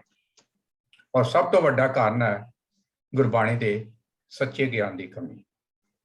ਔਰ ਕਿਉਂਕਿ ਇਸਤਰੀਆਂ ਦੇ ਮਰਦਾਂ ਵਿੱਚ ਜਿਹੜਾ ਹੈਗਾ ਪੁਰਾਣੇ ਸਮਿਆਂ ਵਿੱਚ ਵੀ ਜਿਹੜਾ ਹੈਗਾ ਸੀ, ਬਾਕੀ ਧਰਮਾਂ ਤੋਂ ਜੋ ਚੱਲਿਆ ਆ ਰਿਹਾ ਵਾ, ਉਹ ਸਾਡੇ ਸਿੱਖ ਧਰਮ ਵਿੱਚ ਵੀ ਜਿਹੜੀ ਹੈਗੀ ਆ, ਉਹ ਬਹੁਤ ਸਾਰੀਆਂ ਰਵਾਇਤਾਂ ਜਿਹੜੀ ਹੈਗੀਆਂ ਵਾ ਡਾਇਰੈਕਟਲੀ ਜਾਂ ਇਨਡਾਇਰੈਕਟਲੀ ਉਹ ਇੰਟਰੋਡਿਊਸ ਹੋ ਗਈਆਂ। ਜਿਸ ਤਰ੍ਹਾਂ ਕਿ ਬੱਚਿਆਂ ਨੂੰ ਜਿਹੜਾ ਹੈਗਾ ਪੜ੍ਹਾਈ ਤੋਂ ਵੀ ਰੋਕ ਕੀਤੀ ਜਾਂਦੀ ਹੈਗਾ, ਖਾਣੇ ਵਿੱਚ ਵੀ ਲੜਕਿਆਂ ਨੂੰ ਪ੍ਰੈਫਰੈਂਸ, ਹੋਰ ਚੀਜ਼ਾਂ ਵਿੱਚ ਵੀ ਵੇਖੋਗੇ ਤੁਰਨ ਫਿਰਨ ਸਭ ਚੀਜ਼ਾਂ ਵਿੱਚ ਜਿਹੜਾ ਹੈਗਾ, ਈਵਨ ਪੜ੍ਹਾਈ ਦੀ ਵਿੱਚ ਵੀ ਜਿਹੜਾ ਹੈਗਾ ਵਾ ਉਹ ਲੜਕੀਆਂ ਤੇ ਜਿਹੜਾ ਹੈਗਾ ਰੋਕ ਲਗਾਈ ਜਾਂਦੀ ਆ। ਔਰ ਜਿਸ ਤਰ੍ਹਾਂ ਕਿ ਬਹੁਤ ਸਾਰੇ ਵੀਰਾਂ ਨੇ ਪਹਿਲਾਂ ਵੀ ਡਿਸਕਸ ਕੀਤੀ ਗਿਆ, ਭਰੂਣ ਹੱਤਿਆ ਜਾਂ ਈਵਨ ਬੱਚੀਆਂ ਦਾ ਜਿਹੜਾ ਹੈਗਾ ਬਚਪਨ ਤੋਂ ਹੀ ਜਿਹੜਾ ਪਾਲਣ ਪੋਸ਼ਣ ਵਿੱਚ ਜਿਹੜਾ ਹੈਗਾ ਵਾ ਉਹ ਵੀ ਫਰਕ ਕੀਤਾ ਜਾਂਦਾ ਵਾ। ਕਈਆਂ ਬੱਚਿਆਂ ਨੂੰ ਨੌਕਰੀ ਤੋਂ ਰੋਕਿਆ ਜਾਂਦਾ ਵਾ, ਦਾਜ ਦੀ ਮੰਗ ਨਾ ਪੂਰੀ ਹੋਣ ਤੇ ਔਰਤਾਂ ਤੇ ਜ਼ੁਲਮ ਵੀ ਹੁੰਦਾ ਵਾ, ਜਿਸ ਤਰ੍ਹਾਂ ਪਹਿਲਾਂ ਵੀਰ ਜੀ ਨੇ ਵੀ ਇੱਕ ਟੌਪਿਕ ਕਾਫੀ ਡਿਸਕਸ ਕੀਤਾ ਵਾ। ਔਰ ਕਈ ਤਰ੍ਹਾਂ ਦੇ ਤਾਨੇ ਵੀ ਸੁਣਨ ਨੂੰ ਮਿਲਦੇ ਹੈਗੇ ਆ, ਕਿਉਂਕਿ ਉੱਥੇ ਪਰਸਨੈਲਿਟੀ ਕਲੈਸ਼ ਜਾਂ ਈਗੋ ਕਲੈਸ਼ ਆਉਂਦੇ ਰਹਿੰਦੇ ਆ। ਔਰ ਜਿਸ ਤਰ੍ਹਾਂ ਕਿ ਜਾਇਦਾਦ ਦਾ ਟੌਪਿਕ ਵੀ ਡਿਸਕਸ ਹੋਇਆ ਵਾ, ਇਹ ਮਸਲੇ ਹੈਗੇ ਆ। ਲੇਕਿਨ ਜਿਹੜਾ ਹੈਗਾ ਵਾ ਇਹ ਹੁੰਦਾ ਕੀ ਆ ਕਿ ਇਹਦੇ ਨਾਲ ਜਿਹੜਾ ਇਸਤਰੀਆਂ ਦਾ ਜਿਹੜਾ ਵਿਕਾਸ ਜਿਹੜਾ ਹੈਗਾ, ਜੋ ਡਿਵੈਲਪਮੈਂਟ ਹੋਣੀ ਹੈਗੀ ਆ, ਸਮਾਜ ਨੇ ਜੋ ਡਿਵੈਲਪ ਕਰ ਹੋਣਾ ਹੈ, ਉਹ ਜਿਹੜਾ ਹੈਗਾ ਉਸਦੇ ਵਿੱਚ ਰੁਕਾਵਟ ਬਣ ਜਾਂਦੀ ਆ। ਔਰ ਸਭ ਤੋਂ ਵੱਡਾ ਜਿਹੜਾ ਹੈਗਾ ਇਸਤਰੀਆਂ ਦਾ ਜਿਹੜਾ ਨਾ ਆਪਣੇ ਆਪ ਨੂੰ ਜਿਹੜਾ ਉਹ ਖੁਦ ਨੀਵਾਂ ਵੀ ਬਣਾ ਰਹੀਆਂ। ਔਰ ਉਸ ਦਾ ਕਾਰਨ ਹੈਗਾ ਜਿਹੜੇ ਉਹਨਾਂ ਨੇ ਆਪਣੇ ਆਪ ਹੀ ਜਿਹੜੇ ਹੈਗੇ ਆ ਰੀਤੀ ਰਿਵਾਜ ਜਿਹੜੇ ਹੈਗੇ ਖਰੀਦ ਲਏ ਆ, ਔਰ ਉਹ ਆਪ ਹੀ ਕਰਦੀਆਂ, ਦੂਸਰੇ ਨਹੀਂ ਉਹਨਾਂ ਨੂੰ ਫੋਰਸ ਕਰਦੇ, ਲੇਕਿਨ ਉਹ ਆਪਣੇ ਆਪ ਹੀ, ਕਈਆਂ ਨੂੰ ਬਹੁਤ ਸਾਰਾ ਸ਼ੌਂਕ ਹੁੰਦਾ ਵਾ, ਜਿਸ ਤਰ੍ਹਾਂ ਵਰਤ ਰੱਖਣੇ, ਟਿੱਕਾ, ਰੱਖੜੀ, ਲੋਹੜੀ, ਕੰਨਿਆਦਾਨ, ਕੰਜਕਾਂ, ਘੁੰਡ ਕੱਢਣਾ, ਪਰਦਾ, ਵਿਧਵਾ, ਬਹੁਤ ਸਾਰੀਆਂ ਜਿਹੜਾ ਹੈਗਾ ਵਾ ਇਹ ਚੀਜ਼ਾਂ ਸਮੱਸਿਆ ਜਿਹੜੀਆਂ ਹੈਗੀਆਂ ਇਸਤਰੀਆਂ ਨੇ ਆਪ ਹੀ ਲੜੀ ਆ। ਇਸ ਕਰਕੇ ਜੇ ਉਹਨਾਂ ਨੇ ਹੱਲ ਆਪਣਾ ਕਰਨਾ ਨਾ, ਤੇ ਉਹ ਵੀ ਉਹਨਾਂ ਨੂੰ ਆਪ ਹੀ ਕਰਨਾ ਪੈਣਾ। ਹਾਂ, ਇੰਨਾ ਹੈਗਾ ਵਾ ਕਿ ਅਸੀਂ ਕੀ ਕਰ ਸਕਦੇ ਹਾਂ। ਇੱਕ ਤੇ ਇਹ ਹੈਗਾ ਕਿ ਜਿਹੜੀਆਂ ਵੀ ਸੰਸਥਾਵਾਂ ਇਸਤਰੀਆਂ ਨੂੰ ਉੱਚਾ ਚੁੱਕਣ ਵਿੱਚ ਜਾਂ ਬਰਾਬਰੀ ਦਾ ਦਰਜਾ ਲਿਆਉਣ ਵਿੱਚ ਉਦਮ ਕਰ ਰਹੀਆਂ, ਉਹਨਾਂ ਨੂੰ ਜਿਹੜੀ ਹੈਗੀ ਸਹਾਇਤਾ ਕੀਤੀ ਜਾਵੇ। ਮਰਦਾਂ ਦੀ ਸੋਚ ਵਿੱਚ ਸੁਧਾਰ ਲਿਆਉਣ ਦੇ ਉਪਰਾਲੇ ਕੀਤੇ ਜਾਣ ਕਿ ਉਹ ਇਸਤਰੀਆਂ ਨੂੰ ਨੀਵਾਂ ਨਾ ਸਮਝਣ, ਕਿਉਂਕਿ ਇਸਤਰੀ ਨੇ ਹੀ ਸਭ ਕੁਝ ਪਰਿਵਾਰ ਨੂੰ ਉੱਪਰ ਲੈ ਕੇ ਜਾਣਾ ਵਾ। ਇਸ ਕਰਕੇ ਜ਼ਰੂਰੀ ਹੈ ਕਿ ਇਸਤਰੀ ਦਾ ਅਗਰ ਮਾਣ ਸਤਿਕਾਰ ਨਹੀਂ, ਉਸਦੀ ਡਿਵੈਲਪਮੈਂਟ ਨਹੀਂ, ਤੇ ਉਹ ਪਰਿਵਾਰ ਜਾਂ ਸਮਾਜ ਔਰ ਉਹ ਬੱਚੇ ਵੀ ਡਿਵੈਲਪ ਨਹੀਂ ਹੋ ਸਕਦੇ। ਔਰ ਇਹਦੇ ਵਾਸਤੇ ਇੱਕ ਹੋਰ ਚੀਜ਼ ਜ਼ਰੂਰੀ ਹੈਗਾ ਕਿ ਇਸਤਰੀਆਂ ਦਾ ਵਿਦਿਅਕ ਦਰਜਾ ਜਿਹੜਾ ਹੈਗਾ ਵਾ ਉਹ ਉੱਚਾ ਕੀਤਾ ਜਾਵੇ। ਸਮਾਜਿਕ ਤੌਰ ਤੇ, ਆਰਥਿਕ ਤੌਰ ਤੇ ਰਾਜਨੀਤਿਕ ਤੌਰ ਤੇ ਜਿਹੜਾ ਹੈਗਾ ਵਾ ਉਹਨਾਂ ਦਾ ਅਗਰ ਸਤਰ ਉੱਚਾ ਹੋਏਗਾ ਤੇ ਬਾਕੀ ਚੀਜ਼ਾਂ ਆਟੋਮੈਟਿਕਲੀ ਜਿਹੜੀ ਹੈਗੀਆਂ ਬਹੁਤ ਸਾਰੀਆਂ ਜਿਹੜੀਆਂ ਠੀਕ ਹੋਣੀਆਂ ਸ਼ੁਰੂ ਹੋ ਜਾਣਗੀਆਂ। ਔਰ ਜਿੰਨਾ ਵੀ ਹੈਗਾ ਵਾ, ਜੇਕਰ ਘਰੇਲੂ ਤੇ ਸਮਾਜਿਕ ਤੌਰ ਤੇ ਜੇ ਕੋਈ ਹਿੰਸਾ ਹੋ ਰਹੀ ਹੈ ਲੜਕੀਆਂ ਉੱਪਰ ਜਾਂ ਹੋਰ ਕਈ ਜ਼ੁਲਮ ਜਾਂ ਹਮਲੇ ਹੁੰਦੇ ਆ, ਔਰ ਉਹਨਾਂ ਨੂੰ ਵੀ ਜਿਹੜਾ ਹੈਗਾ ਵਾ ਰੋਕਣ ਵਾਸਤੇ ਕੋਸ਼ਿਸ਼ ਹੋਣੀ ਚਾਹੀਦੀ ਕਿ ਐਸੇ ਕਾਨੂੰਨ ਬਣਾਏ ਜਾਣ ਜਿਨ੍ਹਾਂ ਨਾਲ ਇਹਨਾਂ ਚੀਜ਼ਾਂ ਤੇ ਕੰਟਰੋਲ ਕੀਤਾ ਜਾਵੇ। ਔਰ ਸਭ ਤੋਂ ਵੱਡੀ ਗੱਲ ਹੈ, ਵੈਸੇ ਤਾਂ ਘਟ ਗਿਆ ਹੈ ਪਰ ਕਈ ਇਲਾਕਿਆਂ ਵਿੱਚ ਹਾਲੇ ਵੀ ਨਾਬਾਲਗ ਇਸਤਰੀਆਂ ਦੇ ਵਿਆਹ ਦੀ ਪਰੰਪਰਾ ਚਾਲੂ ਹੈਗੀ ਆ।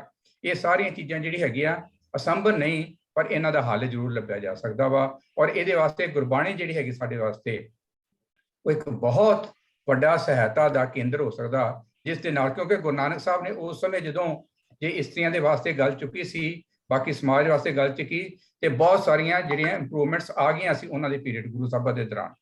ਪਰੰਤੂ ਬਾਅਦ ਦੇ ਵਿੱਚ ਹੌਲੀ ਹੌਲੀ ਜਿਹੜੇ ਹੈਗਾ ਵਾਪਸ ਉਹ ਸਾਰੀਆਂ ਜੋ ਇੰਪਰੂਵਮੈਂਟਸ ਆਈਆਂ ਸੀਗੀਆਂ ਉਹ ਹੌਲੀ ਹੌਲੀ ਜਿਹੜੀ ਹੈਗਾ ਉਹ ਖਤਮ ਹੋ ਗਿਆ। ਹੁਣ ਗੁਰਬਾਣੀ ਵਿੱਚ ਸਪਸ਼ਟ ਹੈਗਾ ਵਾ, ਇਸ ਜਗ ਮੇਂ ਪੁਰਖ ਏਕ ਹੈ ਔਰ ਸਗਰੀ ਨਾਰ ਸਭਾਏ। ਹੁਣ ਜੇ ਪਰਿਵਾਰ ਦੇ ਵਿੱਚ ਹੀ ਜਿਹੜਾ ਹੈਗਾ ਵੱਡੇ ਛੋਟੇ ਦਾ ਮਸਲਾ ਖਤਮ ਕਰ ਦਿੱਤਾ ਜਾਵੇ, ਪਤੀ ਤੇ ਪਤਨੀ ਵਿੱਚ ਮਸਲਾ ਖਤਮ ਕਰ ਦਿੱਤਾ ਜਾਵੇ, ਕਿਉਂਕਿ ਦੋਵਾਂ ਨੇ ਆਪਣੇ ਇੱਕ ਅਕਾਲ ਪੁਰਖ ਨਾਲ ਸੰਬੰਧ ਬਣਾਉਣਾ ਵਾ, ਤੇ ਬਹੁਤ ਸਾਰੇ ਮਸਲੇ ਜਿਹੜੇ ਹੈਗੇ ਆ ਸਾਡੇ ਆਪਣੇ ਆਪ ਹੀ ਹੱਲ ਹੋਣੇ ਸ਼ੁਰੂ ਹੋ ਜਾਣਗੇ। ਦੂਸਰਾ ਵੱਡਾ ਕਾਰਨ ਹੁੰਦਾ ਵਾ ਹੰਕਾਰ ਦਾ। ਇਹ ਹਉਮੈ ਹੁੰਦਾ ਵਾ ਕਿ ਮਰਦਾਂ ਦਾ ਜਿਹੜਾ ਹੈਗਾ ਆਪਣਾ ਹਉਮੈ ਹੈਗਾ ਕਿ ਉਹ ਆਪਣੇ ਆਪ ਨੂੰ ਇਸਤਰੀ ਤੋਂ ਉੱਚਾ ਰੱਖਣਾ ਚਾਹੁੰਦੇ, ਜਦ ਕਿ ਚਾਹੀਦਾ ਵਾ ਬੈਲੈਂਸਡ ਹੋਣਾ। ਇਸਤਰੀਆਂ ਵੀ ਅੱਜ ਕੱਲ ਜਿਸ ਤਰ੍ਹਾਂ ਹਉਮੈ ਦੇ ਕਾਰਨ ਜਿਹੜਾ ਹੈਗਾ ਵਾ, ਉਹਨਾਂ ਦੇ ਵੀ ਜਿਹੜੇ ਅੱਜ ਕੱਲ ਜੋ ਡਾਇਵਰਸ ਹੋ ਰਹੇ ਆ ਨਾ, ਉਸਦਾ ਕਾਰਨ ਦੋਵਾਂ ਦਾ ਹਉਮੈ ਦਾ ਕਲੈਸ਼ ਹੀ ਹੈਗਾ। ਔਰ ਇਸ ਕਰਕੇ ਇਹ ਮਰਦਾਂ ਦੇ ਅੰਦਰ ਜਿਹੜਾ ਹੈਗਾ ਵਾ ਉਹਨਾਂ ਨੇ ਜਿਹੜੇਗਾ ਨਿਮਰਤਾ ਸਿੱਖਣੀ ਆ, ਔਰ ਇਸਤਰੀਆਂ ਨੇ ਆਪਣੇ ਅੰਦਰ ਦ੍ਰਿੜਤਾ ਕਾਇਮ ਕਰਨੀ, ਫਰਨੈਸ ਕਾਇਮ ਕਰਨੀ ਆ, ਤਾਂ ਜਿਹੜਾ ਹੈਗਾ ਸਮਾਜ ਜਿਹੜਾ ਹੈਗਾ ਡਿਵੈਲਪ ਹੋ ਸਕਦਾ। ਔਰ ਇਹ ਦੋਵੇਂ ਚੀਜ਼ਾਂ ਸੰਬੰਧ ਜੋ ਹੈ ਪੋਸੀਬਲ ਹੈਗੀਆਂ, ਸੰਭਵ ਹੈਗੀਆਂ, ਔਰ ਉਹ ਗੁਰਬਾਣੀ ਦੇ ਆਧਾਰ ਤੇ ਹੋ ਸਕਦੇ ਆ। ਜੇ ਇਸਤਰੀ ਗੁਰਬਾਣੀ ਨੂੰ ਅਪਣਾ ਲਏਗੀ ਤਾਂ ਉਹਦੇ ਅੰਦਰ ਆਟੋਮੈਟਿਕਲੀ ਦ੍ਰਿੜਤਾ ਆ ਜਾਏਗੀ। ਮਰਦ ਜਿਹੜਾ ਹੈਗਾ ਅਗਰ ਗੁਰਬਾਣੀ ਨੂੰ ਅਪਣਾ ਲਏਗਾ ਤੇ ਉਹਦੇ ਆਪਣੇ ਆਪ ਅੰਦਰ ਨਿਮਰਤਾ ਆ ਜਾਏਗੀ। ਔਰ ਗੁਰਬਾਣੀ ਦਾ ਅਕਸਰ ਸ਼ਬਦ ਸੁਣਦੇ ਹੋ, ਸੋ ਕਿਉ ਮੰਦਾ ਆਖੀਏ ਜੰਮੇ ਰਜਾਨ। ਇਸ ਕਰਕੇ ਜਿਹੜਾ ਹੈਗਾ ਵਾ ਸਮਾਜ ਦਾ ਪੂਰਨ ਤੌਰ ਤੇ ਜਿਹੜਾ ਹੈਗਾ ਇਸਤਰੀ ਤੇ ਨਿਰਭਰ ਕਰਦਾ ਵਾ।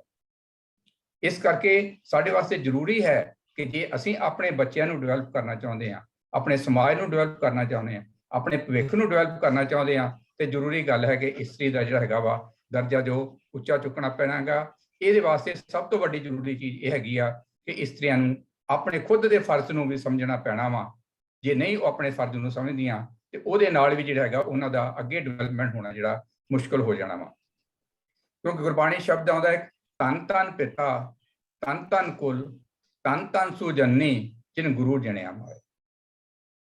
ਹੁਣ ਗੁਰਬਾਣੀ ਜੇ ਇੱਥੋਂ ਤੱਕ ਕਹਿੰਦੀ ਹੈ ਕਿ ਗੁਰੂ ਦੀ ਸਟੇਜ ਤੱਕ ਤੁਸੀਂ ਪਹੁੰਚਾਉਣਾ ਵਾ, ਐਟਲੀਸਟ ਗੁਰਮੁਖ ਤੱਕ ਹੀ ਪਹੁੰਚਾਉਣ ਦੀ ਕੋਸ਼ਿਸ਼ ਕਰੋ, ਨਾ ਤੇ ਕੁਝ ਸਿਸਟਮ ਤੱਕ ਪਹੁੰਚ ਕਰੇ, ਕਿਉਂਕਿ ਬੱਚੇ ਤੇ ਬੱਚੀ ਦੋਵਾਂ ਦਾ ਪਾਲਣ ਪੋਸ਼ਣ ਜਿਹੜਾ ਹੈਗਾ ਵਾ ਉਹ ਮਾਂ ਦੇ ਹੱਥ ਵਿੱਚ ਹੁੰਦਾ ਵਾ। ਇਸ ਕਰਕੇ ਬੱਚੇ ਤੇ ਬੱਚੀ ਦੋਵਾਂ ਨੂੰ ਅਗਰ ਗੁਰੂ ਦੀ ਸਿੱਖਿਆ ਦੇਵਾਂਗੇ ਤਾਂ ਆਟੋਮੈਟਿਕਲੀ ਗੁਰਮੁਖ ਤਿਆਰ ਹੋ ਜਾਣਗੇ, ਔਰ ਉਹਨਾਂ 'ਚ ਹੋ ਸਕਦਾ ਹੈ ਕਿ ਉਹ ਗੁਰੂ ਦੀ ਸਟੇਜ ਤੱਕ ਵੀ ਜਿਹੜਾ ਹੈਗਾ ਵਾ, ਭਾਵ ਜਿਹੜਾ ਹੈਗਾ ਵਾ ਉਹ ਗੁਰਬਾਣੀ ਬਣੀਏ ਦੀ ਅਵਸਥਾ ਤੱਕ ਵੀ ਪਹੁੰਚ ਸਕਦੇ ਹੈ। ਇੱਕ ਕਵੀ ਦੀ ਬੜੀ ਸੋਹਣੀ ਸੁੰਦਰ ਗੱਲ ਹੈਗੀ ਆ, ਜਨਨੀ ਜਣੇ ਤਾਂ ਭਗਤ ਜਨ ਕੇ ਦਾਤਾ ਕੇ ਸੂਰ, ਨਹੀਂ ਤਾਂ ਜਨਨੀ ਬਾਝ ਰਹੇ ਕਾਹੇ ਗਵਾਵੇ ਨੂੰ। ਹੁਣ ਇਹ ਅਗਰ ਐਗਜ਼ਾਮਪਲ ਅਸੀਂ ਕੋਟ ਕਰੀਏ ਨਾ ਕਵੀ ਦੀ ਜਿਹੜੀ ਹੈਗੀ ਆ ਮਾਤਾ ਗੁਜਰੀ ਕੌਰ ਜੀ ਦੇ ਤੇ ਉਹਨਾਂ ਨੇ ਗੁਰੂ ਗੋਬਿੰਦ ਸਿੰਘ ਜੀ ਨੂੰ ਜਨਮ ਦਿੱਤਾ, ਔਰ ਉਹ ਭਗਤ ਵੀ ਸਨ, ਦਾਤੇ ਵੀ ਸਨ ਤੇ ਸੂਰਮੇ ਸਨ। ਅੱਜ ਮਾਤਾ ਦਾ ਫਰਜ਼ ਆ ਕਿ ਇਹ ਸਭ ਚੀਜ਼ਾਂ ਜਿਹੜੀਆਂ ਹੈਗੀਆਂ ਆਪਣੇ ਅੰਦਰ ਡਿਵੈਲਪ ਕਰਨੀਆਂ, ਔਰ ਉਹਦੇ ਵਾਸਤੇ ਕੀ ਕਰਨਾ ਵਾ, ਪੇਰ ਰੇ ਸੋ ਸੇਵ ਤੂੰ ਸਾਰੋ ਰੇ ਸੁਖ ਵਸ, ਗੁਰ ਮਿਲ ਚੱਜ ਆਚਾਰ ਸਿੱਖ ਤੁਧ ਕਦੇ ਨਾ ਆਵੇ ਦੁੱਖ। ਗੁਰੂ ਨੂੰ ਮਿਲ ਕੇ ਚੱਜ ਤੇ ਆਚਾਰ ਸਿੱਖਣਾ, ਜੀਵਨ ਜਾਚ ਸਿੱਖਣੀ ਹੈ, ਔਰ ਉਹਦੇ ਵਾਸਤੇ ਜ਼ਰੂਰੀ ਹੈ ਕਿ ਅਸੀਂ ਰਵਾਇਤੀ ਪਾਠਾਂ ਤੋਂ ਪਰੇ ਹੋ ਕੇ ਗੁਰਬਾਣੀ ਨੂੰ ਸਮਝਣ, ਵਿਚਾਰਨ, ਖੋਜਣ ਤੇ ਆਪਣੇ ਜੀਵਨ ਦਾ ਆਧਾਰ ਬਣਾਈਏ। ਕਿਉਂਕਿ ਸਫਲਤਾ ਤਾਂ ਮਿਲਣੀ ਆ ਸਿਰਫ ਰਵਾਇਤਾਂ ਤੱਕ ਲਿਮਟਿਡ ਰਹੇ ਤਾਂ ਉਸ ਦੇ ਨਾਲ ਕੁਝ ਨਹੀਂ ਹੋਣਾ। ਇਸ ਕਰਕੇ ਜਿੰਨੇ ਵੀ ਰੀਤੀ ਰਿਵਾਜ ਬੀਬੀਆਂ ਨੇ ਆਪਣੇ ਲਏ ਖਰੀਦੇ ਆ ਔਰ ਉਹਨਾਂ ਤੋਂ ਬਾਹਰ ਖੁਦ ਮੁਕਤ ਕਰਨਾ ਪੈਣਾ ਵਾ। ਗੁਰਬਾਣੀ ਦਾ ਸੱਚਾ ਗਿਆਨ ਲੈਣਾ ਪੈਣਾ ਵਾ, ਦੁਨਿਆਵੀ ਗਿਆਨ ਵੀ ਲੈਣਾ ਪੈਣਾ, ਤਾਂ ਜੋ ਆਪਣੇ ਆਪ ਨੂੰ ਆਰਥਿਕ ਤੌਰ ਤੇ ਮਜ਼ਬੂਤ ਹੋ ਜਾਣ ਤੇ ਜਿਹੜਾ ਹੈਗਾ ਆਟੋਮੈਟਿਕਲੀ ਉਹਨਾਂ ਦਾ ਜਿਹੜਾ ਦਰਜਾ ਜਿਹੜਾ ਹੈਗਾ ਵਾ ਉਹ ਆਪਣੇ ਆਪ ਬਣਨਾ ਸ਼ੁਰੂ ਹੋ ਜਾਏਗਾ। ਔਰ ਖਾਸ ਤੌਰ ਤੇ ਸਾਨੂੰ ਆਪਣੇ ਗੁਰਦੁਆਰਾ ਸਾਹਿਬ ਵਿੱਚ ਵੀ ਜਾਂ ਦਰਬਾਰ ਸਾਹਿਬ ਵਿੱਚ ਵੀ ਕਹਿ ਲਓ, ਉੱਥੇ ਵੀ ਆਪਣਾ ਬਰਾਬਰ ਦਾ ਦਰਜਾ ਕਾਇਮ ਕਰਨਾ ਵਾ, ਬਰਾਬਰ ਦੀ ਡਿਊਟੀਆਂ ਕਾਇਮ ਕਰਨੀ ਆ। ਜੇ ਪ੍ਰਬੰਧਕ ਤੌਰ ਤੇ ਆ ਜਾਂ ਬਾਕੀ ਤੌਰ ਤੇ ਹੈਗਾ ਵਾ, ਉਹ ਵੀ ਸਾਰੇ ਪਾਰਟ ਲੈਣੇ ਆ, ਕਿਉਂਕਿ ਫੁੱਲੀ ਡਿਵੈਲਪ ਸਮਾਜ ਉਹੀ ਆ ਜਿੱਥੇ ਇਸਤਰੀ ਤੇ ਮਰਦ ਦੋਵੇਂ ਇੱਕ ਦੂਜੇ ਨਾਲ ਬਰਾਬਰ ਚੱਲਦੇ ਹੈਗੇ ਆ। ਔਰ ਉਹਦੇ ਵਾਸਤੇ ਸਾਨੂੰ ਕਿੰਨਾ ਆਪਣਾ ਸਦਾ ਸੁਹਾਗਣ ਵਾਸਤੇ ਗੁਰੂ ਮਹਾਰਾਜ ਨੇ ਕਿਹਾ ਵਾ, ਸਦਾ ਸੁਹਾਗਣ ਜੋ ਪ੍ਰਭ ਭਾਵੇ ਗੁਰ ਸ਼ਬਦੀ ਸ਼ਿੰਗਾਰ ਬਣਾਵੇ। ਗੁਰੂ ਦੇ ਸ਼ਬਦ ਦਾ, ਗੁਰੂ ਦੇ ਬਾਣੀ ਦਾ ਆਪਣੇ ਅੰਦਰ ਸ਼ਿੰਗਾਰ ਪਾਉਣਾ ਵਾ, ਨਾ ਕਿ ਦੁਨਿਆਵੀ ਸ਼ਿੰਗਾਰ ਪਾਉਣੇ ਆ। ਔਰ ਉਸ ਦੇ ਦੁਆਰਾ ਜਿਹੜਾ ਹੈਗਾ ਆਪਣੇ ਪਰਿਵਾਰ ਨੂੰ ਸਹੀ ਦਿਸ਼ਾ ਵੱਲ ਢਾਲ ਕੇ ਇੱਕ ਸਫਲ ਪਰਿਵਾਰ ਬਣਾਉਣਾ ਵਾ। ਗੁਰਸਿੱਖ ਮੀਤ ਚਲੋ ਗੁਰ ਚਾਲੀ, ਜੋ ਗੁਰ ਕਹੇ ਸੋਈ ਭਲ ਮਾਨੋ, ਹਰ ਹਰ ਕਥਾ ਨਿਰਾਲੀ। ਆਪ ਸਭ ਦਾ ਬਹੁਤ ਬਹੁਤ ਧੰਨਵਾਦ। ਵਾਹਿਗੁਰੂ ਜੀ ਕਾ ਖਾਲਸਾ, ਵਾਹਿਗੁਰੂ ਜੀ ਕੀ ਫਤਿਹ ਜੀ। ਮੈਂ ਆਪਣੇ ਬਲਵਿੰਦਰ ਕੌਰ ਹੋਰਾਂ ਨੂੰ ਦੇਖ ਰਿਹਾ, ਜੇ ਹੈਗੇ ਤਾਂ ਪਲੀਜ਼ ਅਨਮਿਊਟ ਕਰਕੇ। ਵੀਰ ਜੀ ਇਹ ਉਹ ਬਲਵਿੰਦਰ ਕੌਰ ਨਹੀਂ ਹੈ ਜਿਨ੍ਹਾਂ ਨੇ ਸੈਸ਼ਨ 2 ਚ ਲਿਖਾਇਆ ਸੀ, ਉਹ ਸ਼ਾਇਦ ਨਹੀਂ ਆਏ। ਹਾਂਜੀ, ਅੱਛਾ ਜੀ, ਚਲੋ ਕੋਈ ਨਹੀਂ। ਡਾਕਟਰ ਵਿਰਕ, ਹਰਦੇਵ ਸਿੰਘ ਜੀ ਵਿਰਕ, ਡਾਕਟਰ ਸਾਹਿਬ। ਮੈਂ ਜਗਜੀਤ ਸੁਣਨ ਵਾਸਤੇ ਹੀ ਹਾਂ, ਕਿਉਂਕਿ ਅੱਛਾ ਅੱਛਾ ਜੀ, ਚਲੋ ਕੋਈ ਗੱਲ ਨਹੀਂ।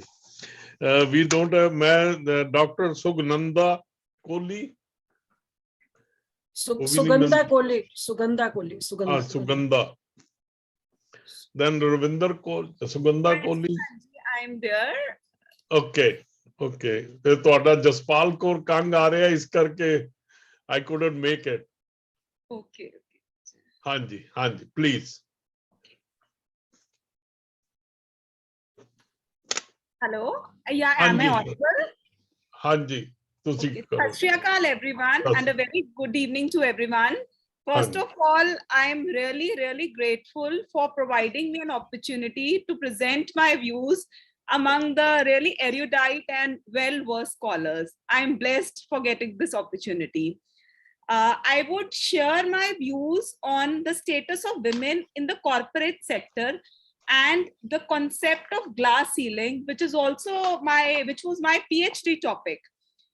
So basically, I'll present my views, women their status, corporate sector ki hai, the concept jo hai glass ceiling da, what is it all about?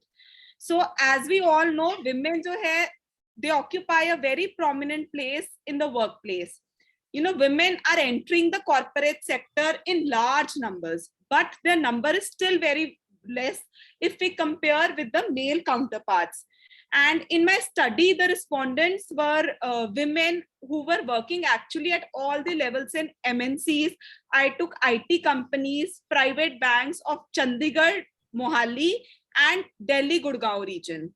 So in my study, my objectives were to examine the kind of role conflict, whether, you know, women are satisfied in their job, and whether glass ceiling exists or not. So what I inferred from my study that, you know, women are entering the corporate sector in huge numbers. You know, these days we see that women are there in all the companies. They are present at all the levels, be it at the entry level, middle level, higher level. But, you know, more number of women are seen at the lower and middle level, and very less number of women were there at the top management and senior level. So, and moreover, you know, I did case studies. So what I found that women had huge role conflict. They had to perform the role at home also and at work also. So they encountered more role conflict, and moreover, if the women were married, they were having more role conflict. As you know, naturally, a working woman has more responsibilities, and you know, women were found to be more dissatisfied with their jobs. And I interviewed many women and who had left their jobs just because they could not, you know, cope with the kind of stress, so they quitted their job. and they had a lot of problems while changing their jobs. Moreover, I also inferred that biasness was seen at the time of recruitment, at the time of entry. Men are given preference directly or indirectly. When it comes to promotion, then also there is disparity, and in wages also still preference is given to men. And this is not only in India or in Delhi, Chandigarh, but this phenomena is throughout the world. And moreover, a major revelation was that women are prevented from reaching top level in the corporate hierarchy. There is existence of glass ceiling, the patriarchal mindset that is there in the corporate sector. So in spite of women excelling in academics, the preference is for men. So basically, I found that glass ceiling did exist. So glass ceiling is basically there is a ceiling which prevents women from reaching the top level positions. And we see that women try to seek and obtain the highest position in business, but they are not given enough opportunities. And this is the reason, now in India, or be it in the world, there are just handful of women, who are reaching at the top and breaching the barrier. We have just handful of women, Kiran Majumdar, Indra Nui, Chanda Kochar. There are new women who are emerging. But as per the latest Hindu report, there is a gender wage gap. So, there is gender pay gap, which acts as an impediment to women. Another reason which I deciphered from a study was patriarchy. Patriarchy is basically, we say the rule of father or the eldest male member over the family. So patriarchy is basically rule of any male head. So if a very famous sociologist, Sylvia Walby, she talked about private patriarchy and public patriarchy. Private patriarchy is there at home. Obviously women are considered to be subordinate, they are exploited, they are considered to be a second, second citizens, or the second most important member of the family. The primary, family member is male, who takes the, ultimate authority. So there is private patriarchy and there is public patriarchy also. Patriarchy has extended to the public sphere. So now please wind up kar dena ji. Sure. So basically, women, they are, although, they are excelling in academics, they are excelling everywhere, but still, there is disparity, still there is patriarchy, and women, they need to be empowered themselves, and the society also needs to recognize their importance, and they need to come to the forefront. So I'll conclude here. Thank you, everyone. Thanks. Thank you, ji. Now we go ahead with the Ravinder Kaur ji. Hage? We have Ravinder Kaur. I don't think so. Guneet Kaur ji. We have Guneet Kaur. Then I see Baldev Singh ji, Pandori. Baldev Singh देख रहे हैं जी. हाँ जी doctor साहब, मैं वो doctor काबल सिंह नाल ही सीगा, वो सेम ही सी. अच्छा, ओके, थैंक यू. सो मैं फिर तो ਜਿਹੜੇ ਰਹਿ ਗਏ ਆ ਉਹਨਾਂ ਨੂੰ ਫਿਰ ਤੋਂ ਇੱਕ ਵਾਰੀ ਆਵਾਜ਼. ਵੀਰ ਜੀ, ਇਹਨਾਂ ਦੇ ਵਿੱਚ ਨਾ ਇੱਕ ਭੈਣ ਜੀ ਇੰਦਰਜੀਤ ਜੰਡਾ ਜੀ ਬੈਠੇ ਹੋਏ ਨੇ ਯੂਐਸ ਤੋਂ, ਪਲੀਜ਼ ਉਹਨਾਂ ਨੇ ਵੀ ਕੁਝ ਬੋਲਣਾ ਹੈ, ਉਹਨਾਂ ਦਾ ਨਾਮ ਲੈ. ਠੀਕ ਹੈ ਜੀ, ਉਹਨਾਂ ਨੂੰ ਉਹ ਇੰਦਰਜੀਤ ਜੰਡਾ ਜੀ ਬੋਲਦਾ. ਹਾਂਜੀ ਭੈਣ ਜੀ ਇੰਦਰਜੀਤ ਜੀ, ਹਾਂਜੀ ਪਲੀਜ਼.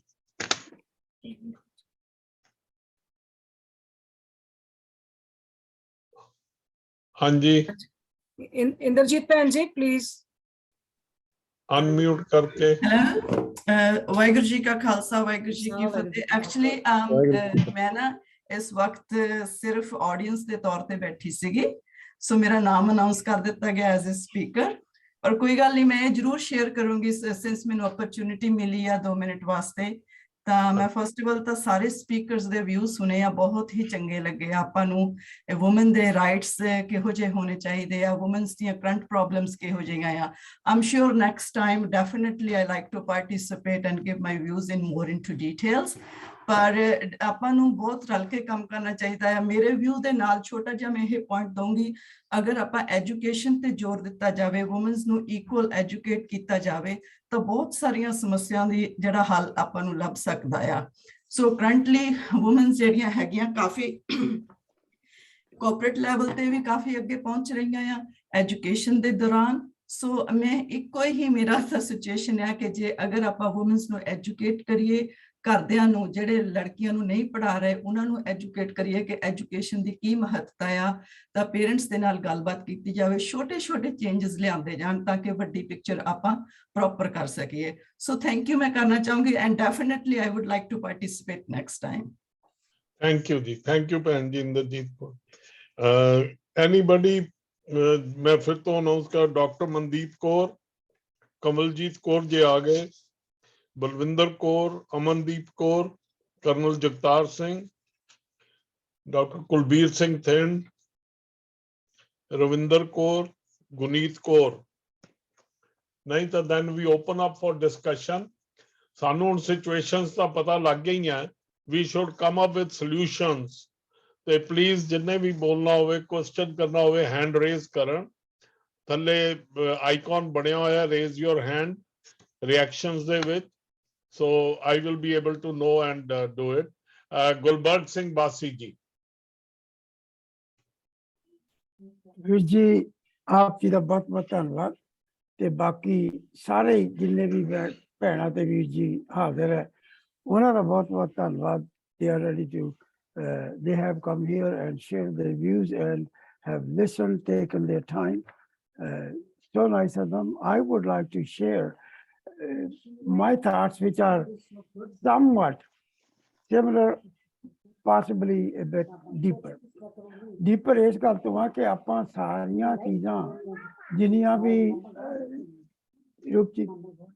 ਵੀ ਅਸੀਂ ਸਿਚੁਏਸ਼ਨ ਦੇਖ ਰਹੀਆਂ, ਜਿੰਨੀਆਂ ਵੀ ਜ਼ਿੰਦਗੀ ਦੇ ਵਿੱਚ ਦੇਖ ਰਹੇ ਹਾਂ, ਸਾਰੀਆਂ ਚੀਜ਼ਾਂ ਨੂੰ ਅਸੀਂ ਦੇਖ ਰਹੇ ਹਾਂ ਕਿ ਇੱਥੇ ਵੀ ਆਇਆ, ਇੱਥੇ ਵੀ ਆਇਆ, ਇੱਥੇ ਵੀ ਆਇਆ, ਲੇਕਿਨ ਇਹ ਕਾਹਤੇ ਆ? ਹੈਗਾ ਤਾਂ ਸਹੀ, ਪਰ ਕਿਉਂ ਆ? ਇਹ ਜਦੋਂ ਅਸੀਂ ਐਨਾਲਾਈਜ਼ ਕਰਦੇ ਹਾਂ ਤਾਂ ਉਹ ਜਿੱਦਾਂ ਰੂਟ ਕਾਜ਼ ਐਨਾਲਿਸਿਸ ਦੇ ਨਾਲ, ਤਾਂ ਏਦਾਂ ਲੱਗਦਾ ਕਿ ਸਾਡੀ ਸੋਸਾਇਟੀ ਹੌਲੀ ਹੌਲੀ ਇਸ ਪਾਸੇ ਨੂੰ ਤੁਰ ਪਈ ਹੈ ਕਿ ਸਾਡੀ inbuilt training right from the beginning ਉਹ ਹੀ ਡਿਸਟਿੰਕਸ਼ਨ ਕਰ ਰਹੀ ਹੈ।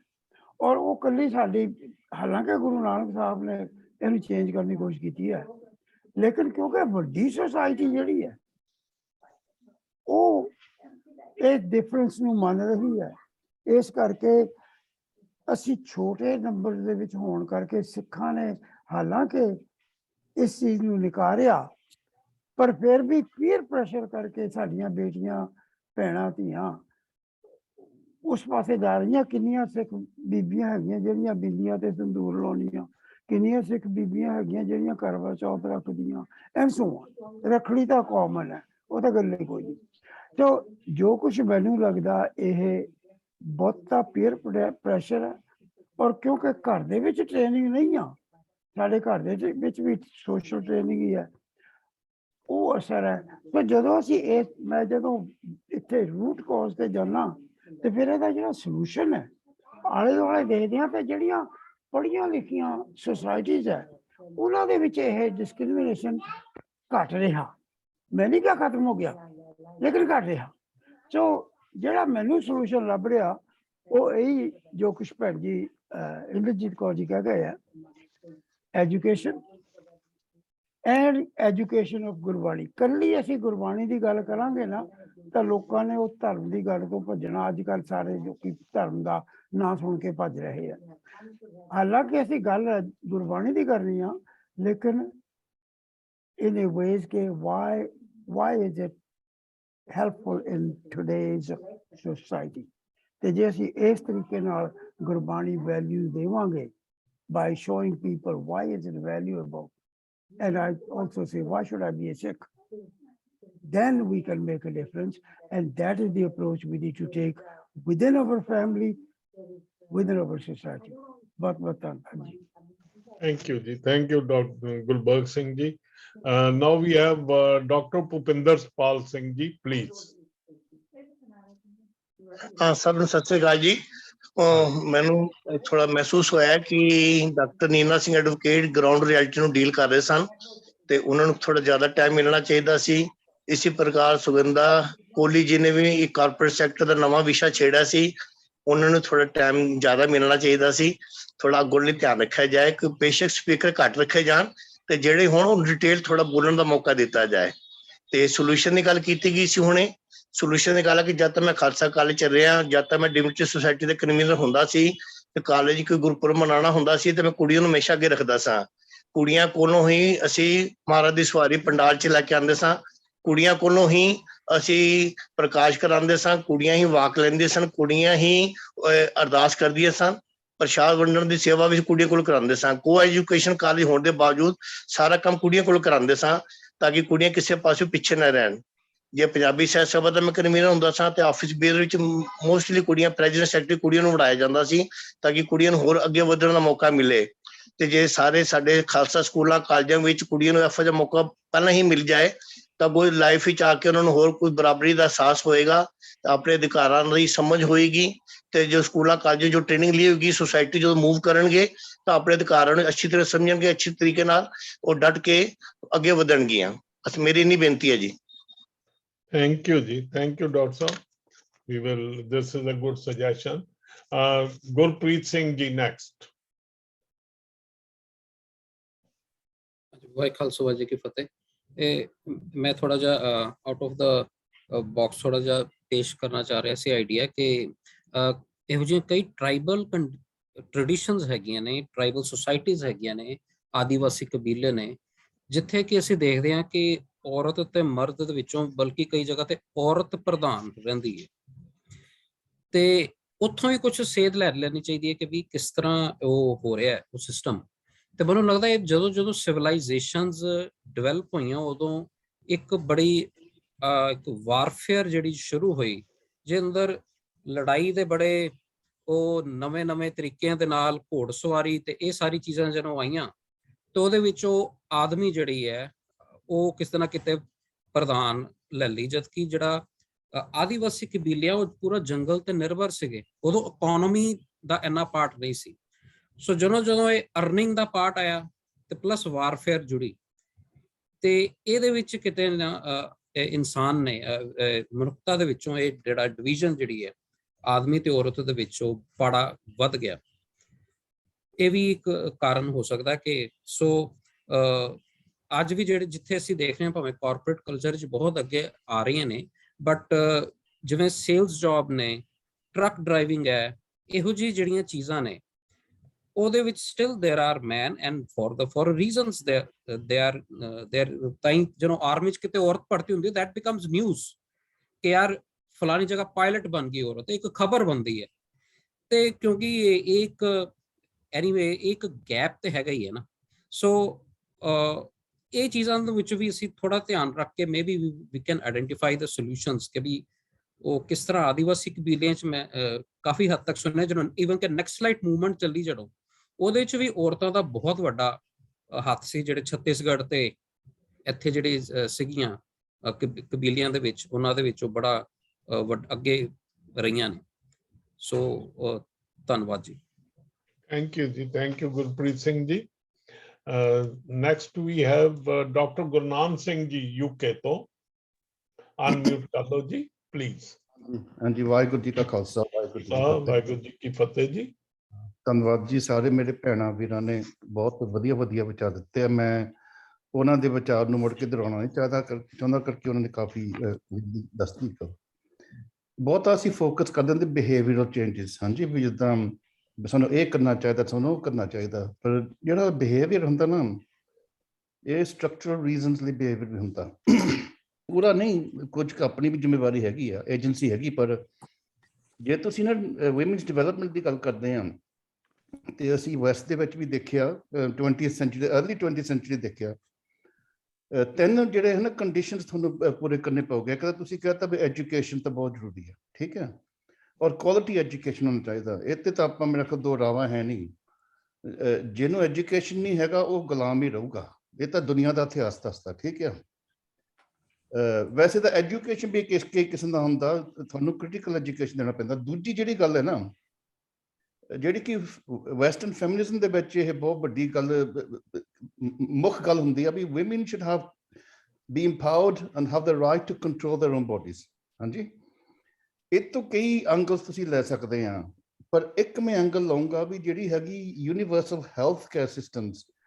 ਈਵਨ ਤੁਸੀਂ ਜੇ ਇੰਡੀਆ 'ਚ ਦੇਖੋ ਜਿੱਥੇ ਯੂਨੀਵਰਸਲ ਹੈਲਥ ਕੇਅਰ ਸਿਸਟਮਸ ਹੈਗਾ, ਜਿੱਦਾਂ ਸਾਊਥ ਇੰਡੀਆ ਦੇ ਵਿੱਚ ਮੇਰਾ ਖਿਆਲ ਗੋਆ ਜਾਂ ਹੋਰ ਜਿਹੜੀਆਂ ਸਟੇਟਸ, ਉੱਥੇ ਔਰਤ ਦੀ ਕੰਡੀਸ਼ਨ ਬਹੁਤ ਚੰਗੀ ਆ।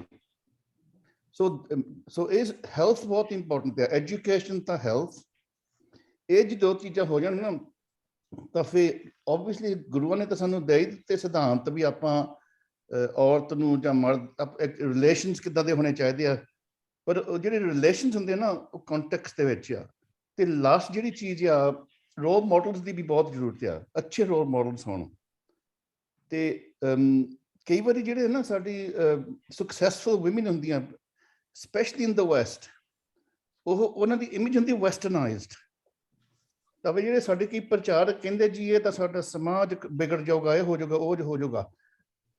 ਸੋ ਇਹ 'ਚੋਂ ਵੀ ਆਪਾਂ ਨੂੰ we have to find a way through this, ਕਿਉਂਕਿ ਇੱਕ ਹੁਣ ਐਜੂਕੇਸ਼ਨ ਦੀ ਇੱਕ ਨਿਸ਼ਾਨੀ ਹੁੰਦੀ ਵੀ ਉਹ ਇੰਗਲਿਸ਼ ਵਿੱਚ ਬੋਲਦਾ। ਹੁਣ ਆਪਾਂ ਕਹਿੰਦੇ ਜੀ ਇੰਗਲਿਸ਼ ਨਹੀਂ ਬੋਲਣੀ, ਜੇ ਮਾਈਆਂ ਨੇ ਇੰਗਲਿਸ਼ ਹੀ ਬੋਲਣ ਲੱਗ ਪਏ ਤਾਂ ਫਿਰ ਅੱਗੇ ਟਰਾਂਸਮਿਸ਼ਨ ਆਫ ਪੰਜਾਬੀ ਕਿੱਦਾਂ ਕੀਤੀ ਜਾਵੇਗੀ। ਵੈਸੇ ਮੈਂ ਦੇਖਿਆ ਵੈਸੇ ਜਿਹੜੀਆਂ ਪੜ੍ਹੀਆਂ ਲਿਖੀਆਂ ਗੁਰਸਿੱਖ ਔਰਤਾਂ ਨੇ ਉਹ ਸਭ ਤੋਂ ਜ਼ਿਆਦਾ ਪੰਜਾਬੀ ਦੀ ਟਰਾਂਸਮਿਸ਼ਨ ਕਰਦੀਆਂ, ਜਿਹੜੀ ਆਪ ਪਰਫੈਕਟ ਇੰਗਲਿਸ਼ ਬੋਲ ਸਕਦੀਆਂ। ਤਾਂ ਲਾਸਟ ਜਿਹੜਾ ਮੇਰਾ ਪੁਆਇੰਟ ਹੈਗਾ, ਸਾਡੀ ਜਿਹੜੀ ਇੰਸਟੀਟਿਊਸ਼ਨਸ ਆ they give a very poor lead, specially ਜਿਹੜੀ ਸੰਪਰਦਾਇ ਸਿਸਟਮ ਆ ਜਿਹੜਾ ਕਿ ਪੈਟਰੀਆਰਕੀ ਨੂੰ ਉਹਨਾਂ ਨੇ ਇੰਸਟੀਟਿਊਸ਼ਨਲਾਈਜ਼ ਕੀਤਾ। ਸੋ ਉੱਤੇ ਪਤਾ ਨਹੀਂ ਆਪਾਂ ਉੱਥੋਂ ਕਿੱਦੋਂ ਰੋਲ ਮਾਡਲ ਬਦਲ ਸਕਦੇ ਹਾਂ। ਜੇ ਹੁਣ ਸਾਡਾ ਜਥੇਦਾਰ ਅਕਾਲ ਤਖਤ ਇੱਕ ਰੋਲ ਮਾਡਲ ਹੋਵੇ ਤਾਂ ਕਿਉਂ ਨਹੀਂ ਚੇਂਜਸ ਆ ਸਕਦੀਆਂ। SGPC ਦੇ ਵਿੱਚ ਜੇ ਸਾਡੇ ਕੋਲ 50% ਔਰਤਾਂ ਹੋਣ ਔਰ ਹੋਣ ਵੀ ਪ੍ਰੋਗਰੈਸਿਵ, ਕਿਉਂ ਨਹੀਂ ਚੇਂਜਸ ਰਾਤੋਂ ਰਾਤ ਆ ਸਕਦੀਆਂ। ਪਰ ਉੱਥੇ ਆਪਾਂ ਕੌਣ ਉਹ ਚੌਧਰੀਆਂ ਨੂੰ ਜਾਂ ਉਹ ਜਿਹੜੇ ਮਸੰਦ ਉਹਨਾਂ ਨੂੰ ਕੌਣ ਕੱਢੂਗਾ। ਸੋ ਇਹੀ ਮੇਰੇ ਵਿਚਾਰ ਨੇ। ਵਾਹਿਗੁਰੂ ਜੀ ਕਾ ਖਾਲਸਾ, ਵਾਹਿਗੁਰੂ ਜੀ ਕੀ ਫਤਿਹ। ਡਾਕਟਰ ਕਾਬਲ Singh ji, doctor Sahib please hand raise ਕਰ ਦਿਓ ਜੀ। ਜਦੋਂ ਸਾਰੇ ਬੋਲਣ ਮੈਨੂੰ ਪਲੀਜ਼ ਚਾਂਸ ਦੇਣਾ। Thank you. ਹਾਂਜੀ ਠੀਕ ਹੈ ਜੀ।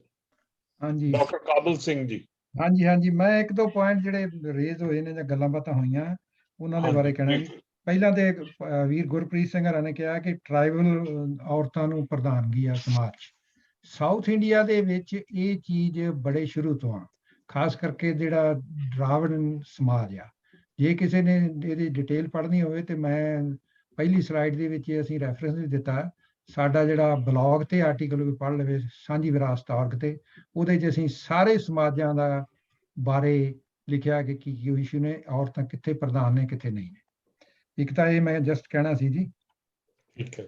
ਤੇ ਸਿੱਖ ਦੂਸਰੀ ਇੱਕ ਭਾਈ ਸਾਹਿਬ ਨੇ ਕਿਹਾ ਸੀ ਜੀ ਰਵਾਇਤੀ ਪਾਠਾਂ ਨੂੰ ਹਟ ਕੇ ਤੇ ਗੁਰਬਾਣੀ ਪੜ੍ਹੋ। ਉਹਦੇ ਤੇ ਵੀ ਅਸੀਂ ਇੱਕ ਸਾਂਝੀ ਵਿਰਾਸਤ ਦਾ, ਜੇ ਤੁਸੀਂ ਜਨਵਰੀ ਇਸ਼ੂ ਦੇਖੋ ਸਾਡਾ, ਤੇ ਉਹਦੇ ਵਿੱਚ ਸਾਡਾ ਆਰਟੀਕਲ ਹੈ ਜੀ ਕਿ ਗੁਰਬਾਣੀ ਪਾਠ ਕਰਾਉਣਾ ਹੀ ਕਾਫੀ ਹੈ ਜਾਂ ਗੁਰਬਾਣੀ ਪੜ੍ਹ ਸੁਣ ਕੇ ਸਮਝਣੀ ਜ਼ਰੂਰੀ ਹੈ। ਸੋ ਜੇ ਕਿਸੇ ਨੇ ਹੋਰ ਥੋੜੀ ਇਨਫੋਰਮੇਸ਼ਨ ਚਾਹਵੇ ਤਾਂ ਉਹਦੇ ਕਾਰਨ ਕੀ ਨੇ ਜੀ। ਤੇ ਦੂਸਰਾ ਜੀ ਰੋਲ ਮਾਡਲਸ ਤੇ ਸਿੱਖ ਇੰਸਟੀਟਿਊਸ਼ਨ ਦੀ ਜਿਹੜੀ ਆ ਅਸੀਂ ਅੱਜ ਕੱਲ੍ਹ ਸ਼ੁਰੂ ਕੀਤਾ ਹੈ ਕਿ ਉਸਦੇ ਸਾਂਝੀ ਵਿਰਾਸਤ ਦੇ ਵਿੱਚ ਵੀ ਗੁਰਦੁਆਰਾ ਸਿੱਖੀ ਧਰਮਸ਼ਾਲਾ ਕਿਵੇਂ ਬਣੇ, ਉਹਦੇ 'ਚ ਅਸੀਂ 2-3 ਪਾਰਟ ਲਿਖੇ ਆ ਤੇ ਫਰਦਰ ਅਸੀਂ ਕੁਝ ਉਹਦੇ ਸੁਝਾਅ ਜਿਹੜੇ ਆਪਣੇ ਆ ਕਿ ਉਹਨਾਂ ਦੇ ਵਿੱਚੋਂ ਇਹ ਜਿਹੜੀਆਂ ਕਿਹੜੀਆਂ ਚੀਜ਼ਾਂ ਇੰਸਟੀਟਿਊਸ਼ਨਲ ਤੇ ਪਲੱਸ ਪ੍ਰਚਾਰ ਦੇ ਕਿਹੜੇ, ਉਹ ਅਸੀਂ ਸਾਡੇ ਨੈਕਸਟ ਟੌਪਿਕ ਆਉਣਗੇ ਜੀ। ਸੋ ਧੰਨਵਾਦ ਜੀ, ਮੈਂ ਇੰਨਾ ਹੀ ਕਹਿਣਾ ਚਾਹੁੰਦਾ, ਜ਼ਿਆਦਾ ਟਾਈਮ। ਥੈਂਕ ਯੂ ਜੀ। ਬਲਵਿੰਦਰ ਕੌਰ ਜੀ ਪਲੀਜ਼ ਅਨਮਿਊਟ ਕਰ ਲਓ ਜੀ।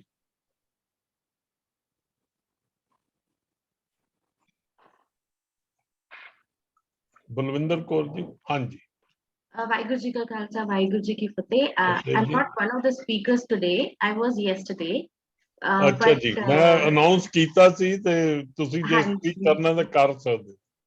ਹਾਂਜੀ, ਬਟ ਮੈਂ ਅੱਜ ਜਦੋਂ ਗਲਾਸ ਸੀਲਿੰਗ ਤੇ ਕਾਰਪੋਰੇਟ ਦੀ ਗੱਲ ਹੋਈ ਤੇ ਮੈਂ ਇੱਕ ਪੁਆਇੰਟ ਰੇਜ਼ ਕਰਨਾ ਚਾਹੁੰਦੀ ਸੀ ਤੇ I have worked in corporate ਤੇ ਮੈਂ ਆਪਣਾ ਫਰਮ ਹੁਣ ਚਲਾਨੀ ਆ। One thing, yesterday I spoke about denial of equal opportunity in married life ਤੇ conditioning ਦੇ ਉੱਤੇ। ਲੇਕਿਨ ਇੱਕ ਚੀਜ਼ ਜਿਹੜੀ ਮੈਂ ਕੱਲ ਕਾਰਪੋਰੇਟ ਤੇ ਟੱਚ ਨਹੀਂ ਕੀਤੀ ਸੀ ਕਿ I have worked with everyone more or less outside India, in India, MNCs, Indian companies, ਜਿਹੜਾ ਸਾਡਾ ਕਲਚਰ ਹੈ ਮੈਨੂੰ ਜਿੰਨੀ ਵੀ ਹੈਲਪ ਕਾਰਪੋਰੇਟ ਲਾਈਫ ਵਿੱਚ ਤੇ ਐਜ਼ ਐਨ ਐਂਟਰਪ੍ਰੈਨਰ ਹੋਈਏ ਸਿਰਫ ਸਿੱਖਾਂ ਨੇ ਕੀਤੀ ਹੈ ਤੇ ਸਾਡੇ ਵੈਲਿਊਜ਼ ਹੁਣੇ ਵੀ ਇੰਨੇ ਸਟਰੋਂਗ ਹੈ ਨੇ ਕਿ if I go and say to someone I need help, they don't surpass me. ਤੇ ਜਿਹੜੀ ਗਲਾਸ ਸੀਲਿੰਗ ਦੀ ਗੱਲ ਹੋ ਰਹੀ ਸੀ ਮੈਂ ਇਹ ਪੁਆਇੰਟ ਲੈ ਕੇ ਆਉਣਾ ਚਾਹਤੀ ਸੀ ਕਿ ਮੈਂ ਕਾਰਪੋਰੇਟ ਵਿੱਚ ਕੰਮ ਕੀਤਾ ਹੈ ਸਾਰਿਆਂ ਨਾਲ ਤੇ ਮੇਰੇ ਆਈਡੀਆਜ਼ ਹਮੇਸ਼ਾ ਪਿਕਅਪ ਹੁੰਦੇ ਨੇ ਐਜ਼ ਐਨ ਐਂਟਰਪ੍ਰੈਨਰਸ ਮੇਰੇ ਆਈਡੀਆਜ਼ ਹਮੇਸ਼ਾ ਪਿਕਅਪ ਹੁੰਦੇ ਨੇ ਮੈਂ ਯੂਨਾਈਟਿਡ ਨੇਸ਼ਨਸ ਨਾਲ ਵੈਲਕਮ ਕੀਤਾ ਤੇ ਉੱਥੇ ਵੀ ਜਦੋਂ ਮੈਂ ਆਈਡੀਆਜ਼ ਪਾਉਂਦੀ ਆ ਲੋਕੀ ਕਹਿੰਦੇ ਨੇ ਬੜੇ ਚੰਗੇ ਆਈਡੀਆਜ਼ ਨੇ ਪਰ ਹੈਲਪ ਕਿਸੇ ਨੇ ਨਹੀਂ ਕੀਤੀ ਜਦੋਂ ਵੀ ਮੈਨੂੰ ਪ੍ਰੋਬਲਮ ਹੋਈ ਹੈ ਮੈਨੂੰ ਹੈਲਪ ਕੀਤੀ ਹੈ ਕਾਰਪੋਰੇਟ ਵਿੱਚ ਜਿਹੜੇ ਸਿੱਖ ਐਂਟਰਪ੍ਰੈਨਰਸ ਨੇ ਤੇ ਇਹ ਪੁਆਇੰਟ ਮੈਂ ਹਮੇਸ਼ਾ ਕਹਿੰਦੀ ਆ ਤੇ ਮੈਂ ਅੱਗੇ ਵੀ ਮੇਰਾ ਮੇਨ ਮਕਸਦ ਇਹ ਪਲੇਟਫਾਰਮ ਜੁਆਇਨ ਕਰਨ ਦਾ ਤੇ ਜੈਂਡਰ ਇਕੁਐਲਿਟੀ ਤੇ ਜਿਹੜਾ ਕੰਮ ਕਰ ਰਹੀ ਹਾਂ ਇੱਥੋਂ ਲੈਣ ਤੇ ਜਾਣ ਦਾ ਇਹ ਸੀ ਕਿ ਮੇਰਾ ਇੱਕ ਪਰਸਨਲ ਐਕਸਪੀਰੀਅੰਸ ਹੈ ਜਦੋਂ ਤੁਸੀਂ ਗਲਾਸ ਸੀਲਿੰਗ ਦੀ ਗੱਲ ਕਰਦੇ ਹੋ ਸਪੈਸ਼ਲੀ ਫॉर ਵਰਕਿੰਗ ਵੂਮਨ ਜੋ ਸਪੋਰਟ ਹੁਣੇ ਵੀ the community, Sikh community gives to women, no one else gives. मैं बस एक point अगे रखना चाहती थी क्योंकि glass ceiling की गल हुई थी ते yesterday we were talking about marriage तो वो ते different है हाँ we have lot of issues there which I've already put the point across but बस NI मैं बोलना चाहती थी इस वास्ते मैं platform thank you अपने Pal ji I don't know the name, but please अपने आप ਨੂੰ introduce ਵੀ ਕਰਾ ਦੇਣਾ ਜੀ। ਹਾਂਜੀ ਵਾਹਿਗੁਰੂ ਜੀ ਕਾ ਖਾਲਸਾ ਵਾਹਿਗੁਰੂ ਜੀ ਕੀ ਫਤਿਹ ਜੀ ਥੈਂਕ ਯੂ ਸੋ ਮਚ ਪਿਛਲੇ 2 ਦਿਨਾਂ ਦੇ ਵਿੱਚ ਕਾਲ ਤੇ ਸਾਰੇ ਸੈਮੀਨਾਰ ਸਪੀਕਰਸ ਨੂੰ ਸੁਣ ਕੇ ਤੇ ਅੱਜ ਵੀ ਸੁਣ ਕੇ ਬਹੁਤ ਆਨੰਦ ਆਇਆ ਬਹੁਤ ਕੁਝ ਸਿੱਖਣ ਨੂੰ ਮਿਲਿਆ ਐਂਡ ਡਾਈਵਰਸ ਵਿਊਜ਼ ਕੱਲ ਵੀ ਸੁਣਿਆ ਸੀ ਅੱਜ ਵੀ ਸੁਣਿਆ ਸੋ ਦਾਸ ਨਾ ਅਖੀਰ ਦੇ ਵਿੱਚ ਕੱਲ ਵੀ 3 ਬੇਨਤੀਆਂ ਕਰਕੇ ਗਿਆ ਸੀ ਕਿ ਸਾਨੂੰ ਉਹ ਵੀ ਇਸ਼ੂਸ ਦੇਖਣੇ ਚਾਹੀਦੇ ਨੇ ਪਰ ਅੱਜ ਦਾਸ ਕਿਉਂਕਿ ਅਖੀਰਲਾ ਸੈਸ਼ਨ ਹੈ ਦਾਸ ਸਾਰੇ ਸੰਗਤਾਂ ਦੇ ਵਿੱਚ ਚਰਨਾਂ ਦੇ ਵਿੱਚ ਬੇਨਤੀ ਕਰਨਾ ਚਾਹੁੰਦਾ that it is time we also compiled a list of those 10 to 20 action steps that we must take ਤੇ ਨਾਲ ਇਹ ਵੀ ਮੈਂ ਕੱਲ ਬੇਨਤੀ ਕੀਤੀ ਸੀ ਸਾਨੂੰ ਇਹ ਲਿਸਟ ਬਣਾਉਣੀ ਚਾਹੀਦੀ ਹੈ ਕਿਉਂਕਿ ਜਿੰਨਾ ਵੀ ਅਸੀਂ ਸਾਰਾ ਕੁਝ ਡਿਸਕਸ ਕੀਤਾ ਉਹ ਵੇਸਟ ਨਾ ਹੋਏ ਪਰ ਕੁਝ ਕਰ ਸਕੀਏ ਤੇ ਸਾਡੀ ਕੰਟਰੀਬਿਊਸ਼ਨ ਇੱਥੇ ਇਹ ਹੋਏਗੀ ਕਿ ਸਾਡੇ ਕੋਲ 357 ਸਿਸਟਮ ਹੈਗਾ ਜਿਨ੍ਹਾਂ ਨੂੰ ਵੀ ਅੱਛਾ ਲੱਗੇ ਆਫਟਰ ਦਿਸ ਕਨਵਰਸੇਸ਼ਨ ਕਿਉਂਕਿ ਇੱਥੇ ਮੈਂ ਜ਼ਿਆਦਾ ਟਾਈਮ ਨਾ ਲਵਾਂ ਹੋਰ ਵੀ ਬੜੇ ਬੁਲਾਰਿਆਂ ਨੇ ਆਪਣੇ ਵਿਊਜ਼ ਦੇਣੇ ਹੋਣਗੇ ਪਰ 357 ਸਿਸਟਮ ਕੀ ਹੈ ਉਹਨੂੰ ਅਸੀਂ ਸਵੀਟ ਸਿਸਟਮ ਕਹਿੰਦੇ ਆ ਸਿੱਖ women empowerment and excellence team ਜਾਂ ਥੈਰੇਪੀ ਜਾਂ ਟ੍ਰੇਨਿੰਗ ਇਸ ਸਟਰੀਮ ਦੇ ਵਿੱਚ ਇਸ ਥੈਰੇਪੀ ਦੇ ਵਿੱਚ ਇਸ ਟ੍ਰੇਨਿੰਗ ਦੇ ਵਿੱਚ 357 ਦਾ ਮਤਲਬ 3 ਘੰਟੇ ਦਾ ਸਮਾਂ ਪਹਿਲੇ ਲੈਂਦੇ ਆ 2 दिन का कोर्स भी चल सकता है या पूरा एक हफ्ता भी सेमिनार चलते ने पर 5 चीज़ां जो बेनिफिट्स होंदियां ने ये लेडीज नु ट्रेन द ट्रेनर करके अपने अपने पिंडां विच जान अपने विच शहरां विच जान अपने कंट्रीज विच जान उत्थे जाके होर भी विमेन दी एम्पावरमेंट कर सकन ताई Sikh women empowerment and enhancement program excellence program ते 5 जिहड़े बेनिफिट्स होंदे ने सिक्खी नाल सारा कुछ जुड़िया होया है भाई दया सिंह जी उन्होंने सिखाते ने how do you unlock your creativity जे करता पुरख की गल करनी है women are very naturally creative vessels पर उन्होंने शायद मौका नहीं मिल रहा मैं अगे चला भाई धर्म सिंह जी उन्होंने सिखाते ने अपनी हेल्थ ते वेल बीइंग बारे भी ध्यान रखना है क्योंकि जे मदरहुड सिस्टरहुड ते अगे डॉटरहुड दी भी असी हेल्थ का ध्यान रखांगे फिर गुरमुख जप सब रोग गवाया अरोगत पे शरीरा दे महावाक अनुसार ਉਹਨਾਂ ਦੀ ਆਪਣੀ ਬੋਡੀਜ਼ ਮਾਈਂਡ ਸੋਲ ਵੀ ਬਹੁਤ ਅੱਛੀਆਂ ਰਹਿਣਗੀਆਂ। ਤੇ ਦੋ ਐਗਜ਼ਾਮਪਲ ਦੱਸਦੇ ਆ। ਪਹਿਲੇ ਵਾਲੀ ਕੈਟਾਗਰੀ ਦੇ ਵਿੱਚ ਇੱਕ ਲੇਡੀ ਕਹਿੰਦੀ ਸੀ ਮੈਂ ਕਿਤਾਬ ਲਿਖਣਾ ਸੀਗਾ, ਮੈਂ ਹਮੇਸ਼ਾ ਪ੍ਰੋਕ੍ਰੈਸਟੀਨੇਟ ਕਰ ਰਹੀ ਸੀ, ਪਰ ਜਦੋਂ ਅਨਲੌਕ ਦੀ ਕ੍ਰੀਏਟੀਵਿਟੀ ਦੀ ਗੱਲ ਹੋਈ ਉਹਨਾਂ ਨੇ ਅਗਲੇ 6 ਦਿਨਾਂ ਦੇ ਵਿੱਚ ਬੇਸਿਕ ਆਊਟਲਾਈਨ ਵੀ ਲਿਖ ਲਈ ਸੀ, 6 ਮਹੀਨਿਆਂ ਵਿੱਚ ਕਿਤਾਬ ਵੀ ਪਬਲਿਸ਼ ਹੋ ਗਈ। ਦੂਜੀ ਗੱਲ ਕਰੀਏ ਜਿਹੜੇ ਅਸੀਂ ਹੈਲਥ ਦੀ ਗੱਲ ਕੀਤੀ ਹੈ, ਸਾਡੇ ਕਈ ਪਾਰਟਿਸਪੈਂਟਸ ਨੇ 70 ਪਾਉਂਡਸ ਲਾਸ ਕੀਤੇ ਨੇ ਇਸ ਤਰ੍ਹਾਂ ਦੇ ਕੋਰਸਸ ਤੋਂ ਬਾਅਦ। ਨੰਬਰ 3 ਭਾਈ ਦਿਆ ਸਿੰਘ ਜੀ, ਭਾਈ ਧਰਮ ਸਿੰਘ ਜੀ ਤੇ ਭਾਈ ਹਿੰਮਤ ਸਿੰਘ ਜੀ ਕਹਿੰਦੇ ਨੇ ਹਿੰਮਤ ਕਰਕੇ ਆਪਣ ਹੱਥੀ ਆਪਣਾ ਆਪੇ ਹੀ ਕਾਜ ਸਵਾਰੀਏ, ਤੁਹਾਡੀ ਗਲਾਸ ਸੀਲਿੰਗ ਕਿਸੇ ਹੋਰ ਨੇ ਨਹੀਂ ਤੁਹਾਨੂੰ ਤੋੜ ਕੇ ਦੇਣੀ। You have to put in the effort, maybe even more effort, because it has always been a male orientated society, a community. Now it is time for the feminine powers to come up. You have to put in that extra effort in your careers. And I'll let you know something, a lot of our success stories, these women have started creatively getting into higher and higher positions all over the diaspora.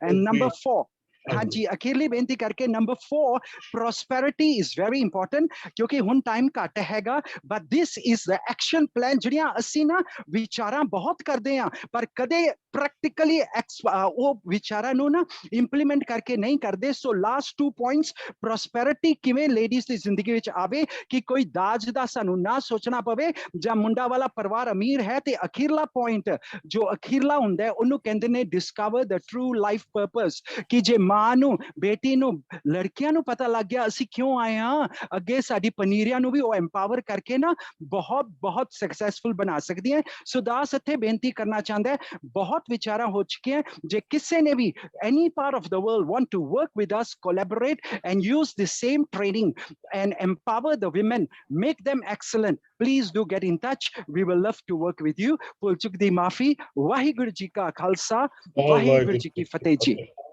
ਹਾਂਜੀ sir, Baldev Singh ji, doctor Baldev Singh.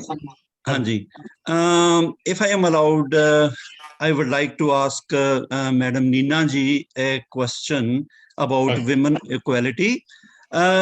I apologize in advance if it offends her in any way, but my question is that she uses, or Neena ji, you use Singh rather than Kaur with your name. So do you think it symbolizes a greater equality? No, I will just point out something maybe you don't know. Actually, most of you don't know about my background. I was just 5 years old when my father was sent on deputation to West Africa, Nigeria, and I studied my most of my till class 11 in Nigeria. So मेरा नाम उधर सिर्फ पहले मैं छोटी नीना सीगा. So when I went to Nigeria, my father was mostly on tour, and my principal asked me, "What is your surname?" So I didn't know what a surname means. So I said, "It's Narinder Singh. That's my father's name." तो मेरे father ने कभी भी अपना कोई वो कि कहने ने as you say caste या जो भी है कभी नहीं लिखा. So when I started saying Neena Narinder Singh, that sounded very long, So that was cut short to Neena Singh. So then it came in my school record, Neena Singh. Then when I returned back to India, I joined Guru Har Krishan Public School, continued as Neena Singh. तो Neena Singh continue करदे फिर जब मैं अमृत छक गया ना in Sachkhand Shri साढ़े हजूर साहब जी, उत्थों जब मैं अमृत छकिया ता मनु उन्होंने नाम दिता Maninder Kaur. So that is my name given to me by Guru Sahib Ji, Maninder Kaur. But by that time, all my degrees and everything had Neena Singh. So that is the thing. But I say the reason I'm Singh is because I have the capability of questioning our Singhs when they are wrong. So I take it in that way, So पर कुछ fashion भी बन गया है, कुछ fashion भी है आजकल बन गया. हाँ जी. गुलबाग सिंह बासी. मैं तो सरदार साहब मैं तो अंदाजा मेरी कजन्स भी कई सिंह यूज कर दिया ने इन अमेरिका, एंड वो बड़ा प्राउड फील कर दिया ने to use the word Singh, हालांकि कौन होना चाहिए, बट मेरा Singh is continuing. That's okay, thank you. That's okay.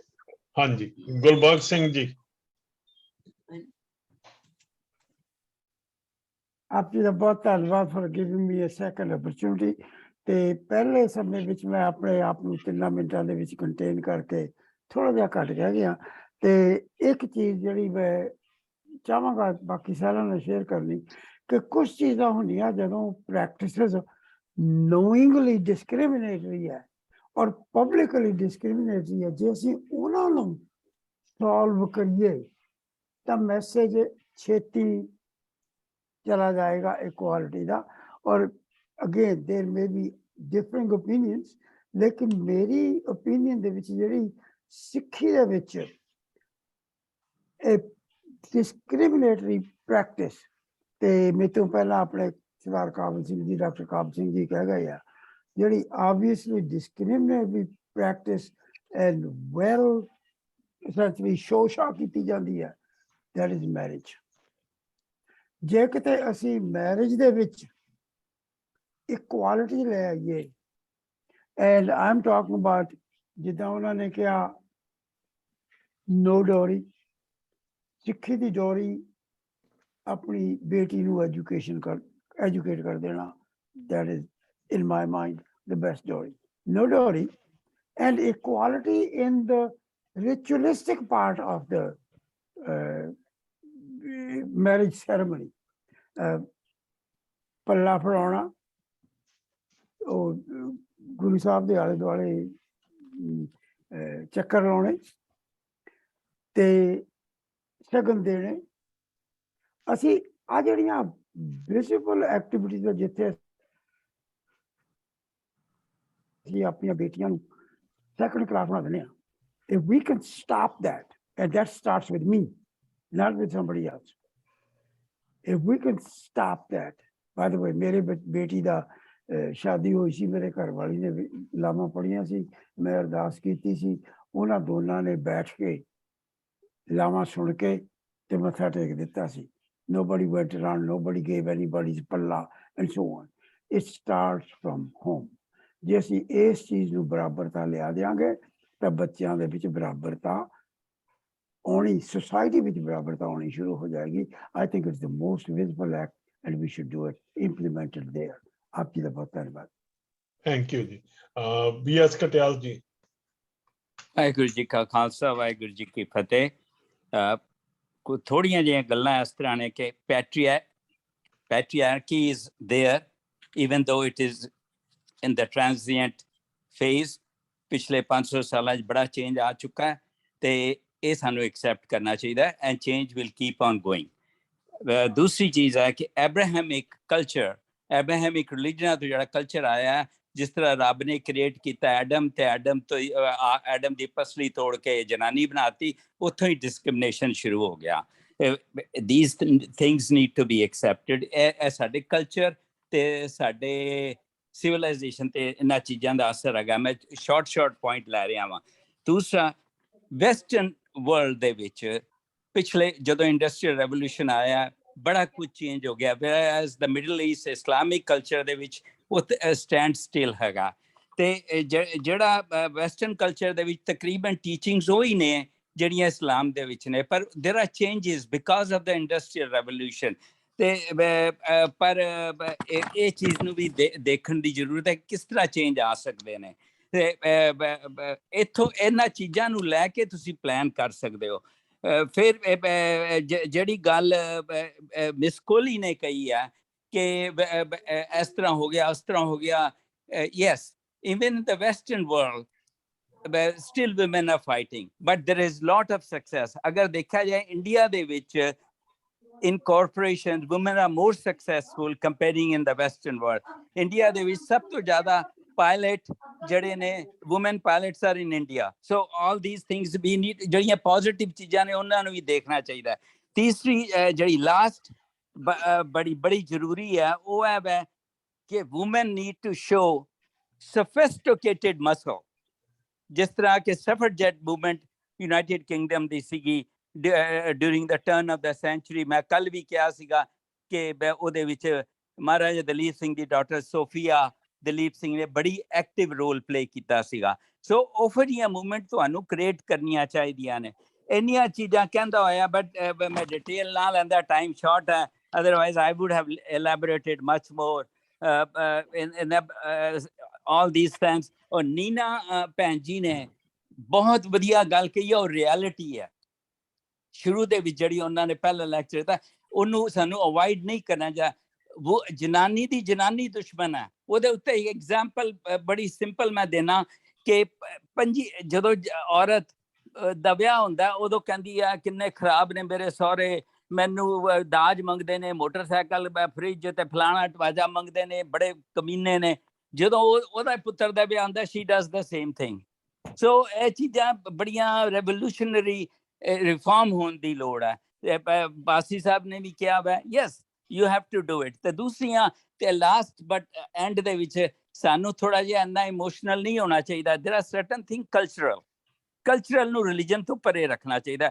ਹੁਣ ਅਮਰੀਕਾ ਦੇ ਵਿੱਚ ਕ੍ਰਿਸਚੀਅਨ ਵਰਲਡ ਦੇ ਵਿੱਚ ਤੁਸੀਂ ਦੇਖਿਆ ਹੋਣਾ ਕ੍ਰਿਸਮਸ ਦੇ ਟਾਈਮ ਤੇ ਟਰੀ ਲਾਉਂਦੇ ਨੇ tree is a pagan civilization Christianity ਤੋਂ ਪਹਿਲਾਂ ਦਾ ਹੈਗਾ ਇਹ ਸਭ ਕਿਉਂਕਿ ਹਰਾ ਰੰਗ ਬੜਾ ਸੋਹਣਾ ਲੱਗਦਾ ਸਾਰੇ ਦਰਖਤਾਂ ਤੋਂ ਪੱਤੇ ਉੱਡੇ ਹੁੰਦੇ ਆ ਬੀਆਬਾਨ ਹੋਇਆ ਹੁੰਦਾ ਤੇ ਉਹ ਆਪਣੇ ਘਰ ਲਿਆ ਕੇ ਟਰੀ ਲਾ ਲੈਂਦੇ ਸਨ ਉਦੋਂ ਕ੍ਰਿਸਚੀਅਨਿਟੀ ਵੀ ਨਹੀਂ ਸੀ ਸੋ ਜੇ ਕੋਈ ਰੱਖੜੀ ਆਪਣੇ ਭਰਾ ਨੂੰ ਬੰਨ੍ਹਦਾ ਉਹਨੂੰ ਰਿਲੀਜੀਅਸ ਵਿੱਚੋਂ ਕੱਢ ਦਿਓ ਇੱਕ ਬ੍ਰਦਰ ਐਂਡ ਸਿਸਟਰ ਡੇ ਹੋ ਜਾਂਦਾ ਉਹ let's celebrate that way but do not tie any ਧਾਗਾ and all that but there are certain things ਜੇ ਲੋਹੜੀ ਵੀ ਮਨਾਉਂਦੇ ਹੋ there is nothing wrong in it but do not make it part of the religion have it as a social celebration ਠੰਡ ਹੁੰਦੀ ਹੈ ਬੰਦੇ ਅੱਗ ਦੇ ਕੋਲ ਬਹਿ ਜਾਂਦੇ ਆ ਆਪਣੇ neighborhood ਨੂੰ ਇਕੱਠਾ ਕਰ ਲੈਂਦੇ ਆ so all these things need to be little bit wide ਉਹੀ ਮੈਂ ਕਹਿੰਦਾ wide angle ਵੱਡਾ observation angle ਬੜਾ ਵੱਡਾ ਹੋਣਾ ਚਾਹੀਦਾ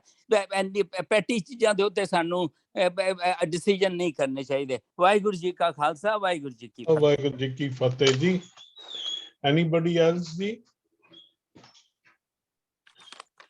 we come towards ਮੈਂ ਥੋੜਾ ਜਿਹਾ ਹਾਂਜੀ ਗੁਰਪ੍ਰੀਤ ਸਿੰਘ ਜੀ ਨੇ ਵੀ ਹੈਂਡ ਰੇਜ਼ ਕੀਤਾ ਸੀ ਗੁਰਪ੍ਰੀਤ ਸਿੰਘ ਹਾਂਜੀ ਮੈਂ ਬਸ ਇਹ ਕਹਿਣਾ ਚਾਹੁੰਦਾ ਸੀ ਕਿ ਅਸੀਂ ਮੈਨੂੰ ਭੈਣ ਜੀ ਬਲਵਿੰਦਰ ਕੌਰ ਜੀ ਦਾ ਬੜਾ ਹੀ ਵਧੀਆ ਲੱਗਾ ਜਿਹੜਾ ਉਹਨਾਂ ਨੇ ਕਿਹਾ ਕਿ ਵੀ ਉਹਨਾਂ ਨੂੰ ਸਿੱਖ ਜਿਹੜੇ ਨੇ ਉਹ ਉਹਨਾਂ ਤੋਂ ਮਦਦ ਮਿਲਦੀ ਹੈ ਇੱਕ ਬੜੀ ਦੇਖੋ ਇਹ ਆਪਣਾ ਅਸੀਂ ਅਗਰ ਜਿਹੜੀ ਪੋਜ਼ਿਟਿਵ ਚੀਜ਼ਾਂ ਨੂੰ ਅਸੀਂ ਸਮਝਾਂਗੇ ਨਾ ਉੱਥੋਂ ਹੀ ਅਸੀਂ ਹੋਰ ਆਪਣੇ ਕਮੀਆਂ ਨੂੰ ਦੂਰ ਕਰ ਸਕਦੇ ਹਾਂ ਇੱਕ ਸਾਡੇ ਵਿੱਚ ਬੜੀ ਇੱਕ ਟ੍ਰੈਂਡ ਚੱਲ ਗਿਆ ਆਪਣੀ ਹਰ ਗੱਲ ਨੂੰ ਨਕਾਰਨ ਦਾ ਭੰਡਣ ਦਾ ਆਪਣੇ ਆਪ ਨੂੰ ਆਪਣੇ ਇੰਸਟੀਟਿਊਟਸ ਨੂੰ ਭੰਡਣ ਦਾ ਇਹ ਚੀਜ਼ ਤੋਂ ਸਾਨੂੰ ਬਾਹਰ ਆਉਣਾ ਚਾਹੀਦਾ ਹੈ ਸਾਡੇ ਡਿਸਪਾਈਟ ਆਫ ਸੋ ਮੈਨੀ ਇਸ਼ੂਜ਼ ਇਨ ਆਵਰ ਗੁਰਦੁਆਰਾ ਸਾਡੇ ਜਿਹੜੇ ਇੰਸਟੀਟਿਊਟਸ ਨੇ they are still one of the best religious institutes ਜਿਹੜੇ ਅੰਦੋਲਨ ਹੁੰਦੇ ਨੇ ਹਮੇਸ਼ਾ ਉਹਦੇ ਚੋਂ ਸਾਥ ਦਿੰਦੇ ਨੇ ਅੱਜ ਪਿੱਛੇ ਮੈਂ ਖਬਰ ਪੜ੍ਹ ਰਿਹਾ ਸੀਗਾ ਕਿ ਜਿਹੜਾ ਸ਼ਰਾਬ ਦੀ ਫੈਕਟਰੀ ਬੰਦ ਕਰਨ ਵਾਸਤੇ ਅੰਦੋਲਨ ਲੱਗਾ ਹੋਇਆ ਜਿਹੜਾ ਪੰਜਾਬ ਵਿੱਚ ਉਹਦੇ ਮੀਟਿੰਗਾਂ ਸਾਰੀ ਗੁਰਦੁਆਰਿਆਂ ਵਿੱਚ ਮੀਟਿੰਗਾਂ ਹੋ ਰਹੀਆਂ ਨੇ ਸੋ ਇਹ ਐਡੀ ਜ਼ਬਰਦਸਤ ਸਾਨੂੰ ਇੰਸਟੀਟਿਊਟਸ ਦਿੱਤੀਆਂ ਹੋਈਆਂ ਗੁਰੂ ਸਾਹਿਬ ਨੇ ਤੇ ਇਹ ਪਲੱਸ ਜਿਹੜੀ ਸਾਡੀ ਕਮਿਊਨਿਟੀ ਅਸੀਂ ਇੱਕ ਦੂਜੇ ਵਾਸਤੇ ਬੇਸ਼ੱਕ ਬਹੁਤ ਕਮੀਆਂ ਨੇ ਪਰ ਫਿਰ ਵੀ ਅਸੀਂ ਖੜੇ ਹੁੰਨੇ ਆ ਇੱਕ ਦੂਜਿਆਂ ਦੇ ਵਾਸਤੇ ਜਿਵੇਂ ਭੈਣ ਜੀ ਬਲਵਿੰਦਰ ਕੌਰ ਨੇ ਕਿਹਾ ਸੋ ਆਪਣੇ ਪੋਜ਼ਿਟਿਵ ਨੂੰ ਸਮਝਦੇ ਹੋਏ ਅਸੀਂ ਆਪਣੇ ਸਟੈਪਸ ਚੁੱਕੀਏ ਤੇ ਅੱਗੇ ਵਧੀਏ ਧੰਨਵਾਦ ਜੀ ਥੈਂਕ ਯੂ ਗੁਰਪ੍ਰੀਤ ਸਿੰਘ ਜੀ ਡਾਕਟਰ ਕਾਬਲ ਸਿੰਘ ਜੀ ਤੁਸੀਂ ਫਿਰ ਹੈਂਡ ਰੇਜ਼ ਕੀਤਾ ਜੀ ਸੌਰੀ ਜੀ ਤੇ ਜ਼ਿਆਦਾ ਐਂ ਲੱਗਦਾ ਕਿ ਤੇ ਹਰ ਵਾਰੀ ਆ ਜਾਂਦਾ ਹੈ ਜਿਹੜੀ ਗੱਲ ਤੁਸੀਂ ਰੋਲ ਮਾਡਲ ਦੀ ਕੀਤੀ ਸੀ ਗੁਰਨਾਮ ਸਿੰਘ ਜੀ ਹਰਾਂ ਨੇ ਉਹਦੇ ਵਿੱਚ ਵੀ ਮੈਂ ਫਿਰ ਤੁਸੀਂ ਕਹਿਣਾ ਕਿ ਆਪਣੀ ਸਾਂਝੀ ਵਿਰਾਸਤ ਨੂੰ ਪ੍ਰਮੋਟ ਕਰੀ ਜਾਂਦਾ ਇੱਕ ਸਾਡਾ ਸੈਕਸ਼ਨ ਹੈ ਜੀ ਉਹਦੇ ਵਿੱਚ ਸਾਨੂੰ ਇਹਨਾਂ ਤੇ ਮਾਣ ਹੈ we are proud of them so ਜੇ ਕੋਈ ਆਪਣੇ ਲੇਡੀਜ਼ ਖਾਸ ਕਰਕੇ ਰੋਲ ਮਾਡਲ ਆਪ ਦੇ ਧਿਆਨ ਚਾਹਣ ਤੇ ਉਹਨਾਂ ਦਾ ਡਾਕਟਰ ਭੱਟੀ ਹਰਾਂ ਨੂੰ ਜਾਂ ਮੈਨੂੰ ਭੇਜ ਦਿਓ ਕਿਸੇ ਨੂੰ ਵੀ ਤੇ ਅਸੀਂ will like to highlight those hero ਜੋ ਹੀਰੋਇਨ ਕਹਿ ਲਓ ਜਾਂ ਹੀਰੋ ਕਹਿ ਲਓ ਸੋ ਜੋ ਵੀ ਆ ਸੋ ਮੈਂ ਇੰਨਾ ਹੀ ਬਾਕੀ ਸਿੱਖ ਇੰਸਟੀਟਿਊਸ਼ਨ ਦਾ ਜਿਹੜਾ ਉਹ ਵੀ ਗੁਰਨਾਮ ਸਿੰਘ ਹਰਾਂ ਨੇ ਕੀਤਾ ਸੀ ਉਹ ਜੀ ਸਭ ਨੂੰ ਪਤਾ ਹੈ ਤੇ ਪਤਾ ਨਹੀਂ ਹੁਣ ਕੀ ਕਰ ਸਕਦੇ ਆ ਧੰਨਵਾਦ ਜੀ mister JS Arora ji please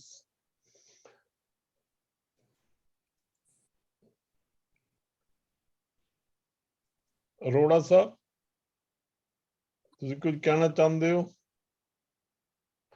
doctor Jaswant Singh ji ਹਾਂਜੀ ਵਾਹਿਗੁਰੂ ਜੀ ਕਾ ਖਾਲਸਾ ਵਾਹਿਗੁਰੂ ਜੀ ਕੀ ਫਤਿਹ ਜੀ ਡਾਕਟਰ ਮੈਂ ਇੱਕ ਛੋਟੀ ਜਿਹੀ ਲਾਈਟਰ ਮੂਡ ਦੀ ਗੱਲ ਕਰਨੀ ਚਾਹੁੰਦਾ ਉਹ ਇਹ ਹੈ ਕਿ ਬੜਾ ਕੁਝ ਡਿਸਕਸ ਕੀਤਾ ਗਿਆ ਸੀਰੀਅਸ ਵੀ ਤੇ ਨਾਨ ਸੀਰੀਅਸ ਵੀ ਹੁਣ ਇੱਕ ਜਿਹੜੀ ਗੱਲ ਕੀਤੀ ਗਈ ਸੀਗੀ ਕਿ ਜਦੋਂ ਆਪਾਂ ਲਾਵਾਂ ਲੈਂਦੇ ਆ, ਯੈਸ ਵੀ ਆਲ ਨੋ ਕਿ ਜਿਹੜਾ ਆਦਮੀ ਜਾਂ ਮੁੰਡਾ ਅੱਗੇ ਹੁੰਦਾ ਤੇ ਕੁੜੀ ਪਿੱਛੇ ਹੁੰਦੀ ਹੈ, ਤੇ ਇਹਦਾ ਸੋਲੂਸ਼ਨ ਮੈਂ ਲੱਭਿਆ ਕਿ ਜੇਕਰ ਇਹਨੂੰ ਲਾਈਟਰ ਤਰੀਕੇ ਨਾਲ ਲੈ ਲਈਏ ਤੇ ਮੈਂ almost I think I must have announced in more than 100 marriages right there, ਜੇਕਰ ਮੈਨੂੰ ਮੌਕਾ ਮਿਲ ਜਾਵੇ ਬੋਲਣ ਵਾਸਤੇ।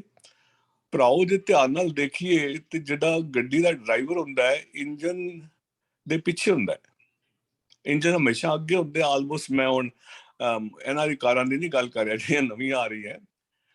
ਇਸੇ ਤਰ੍ਹਾਂ ਹੀ ਜੇਕਰ ਤੁਸੀਂ ਕੋਈ ਹਾਰਸ ਦਾ ਸਵਾਰੀ ਕਰੋ ਤਾਂ ਤੁਸੀਂ ਪਿੱਛੇ ਹੁੰਦੇ ਹੋ ਤੇ ਹਾਰਸ ਅੱਗੇ ਹੁੰਦਾ ਤੁਹਾਡੇ।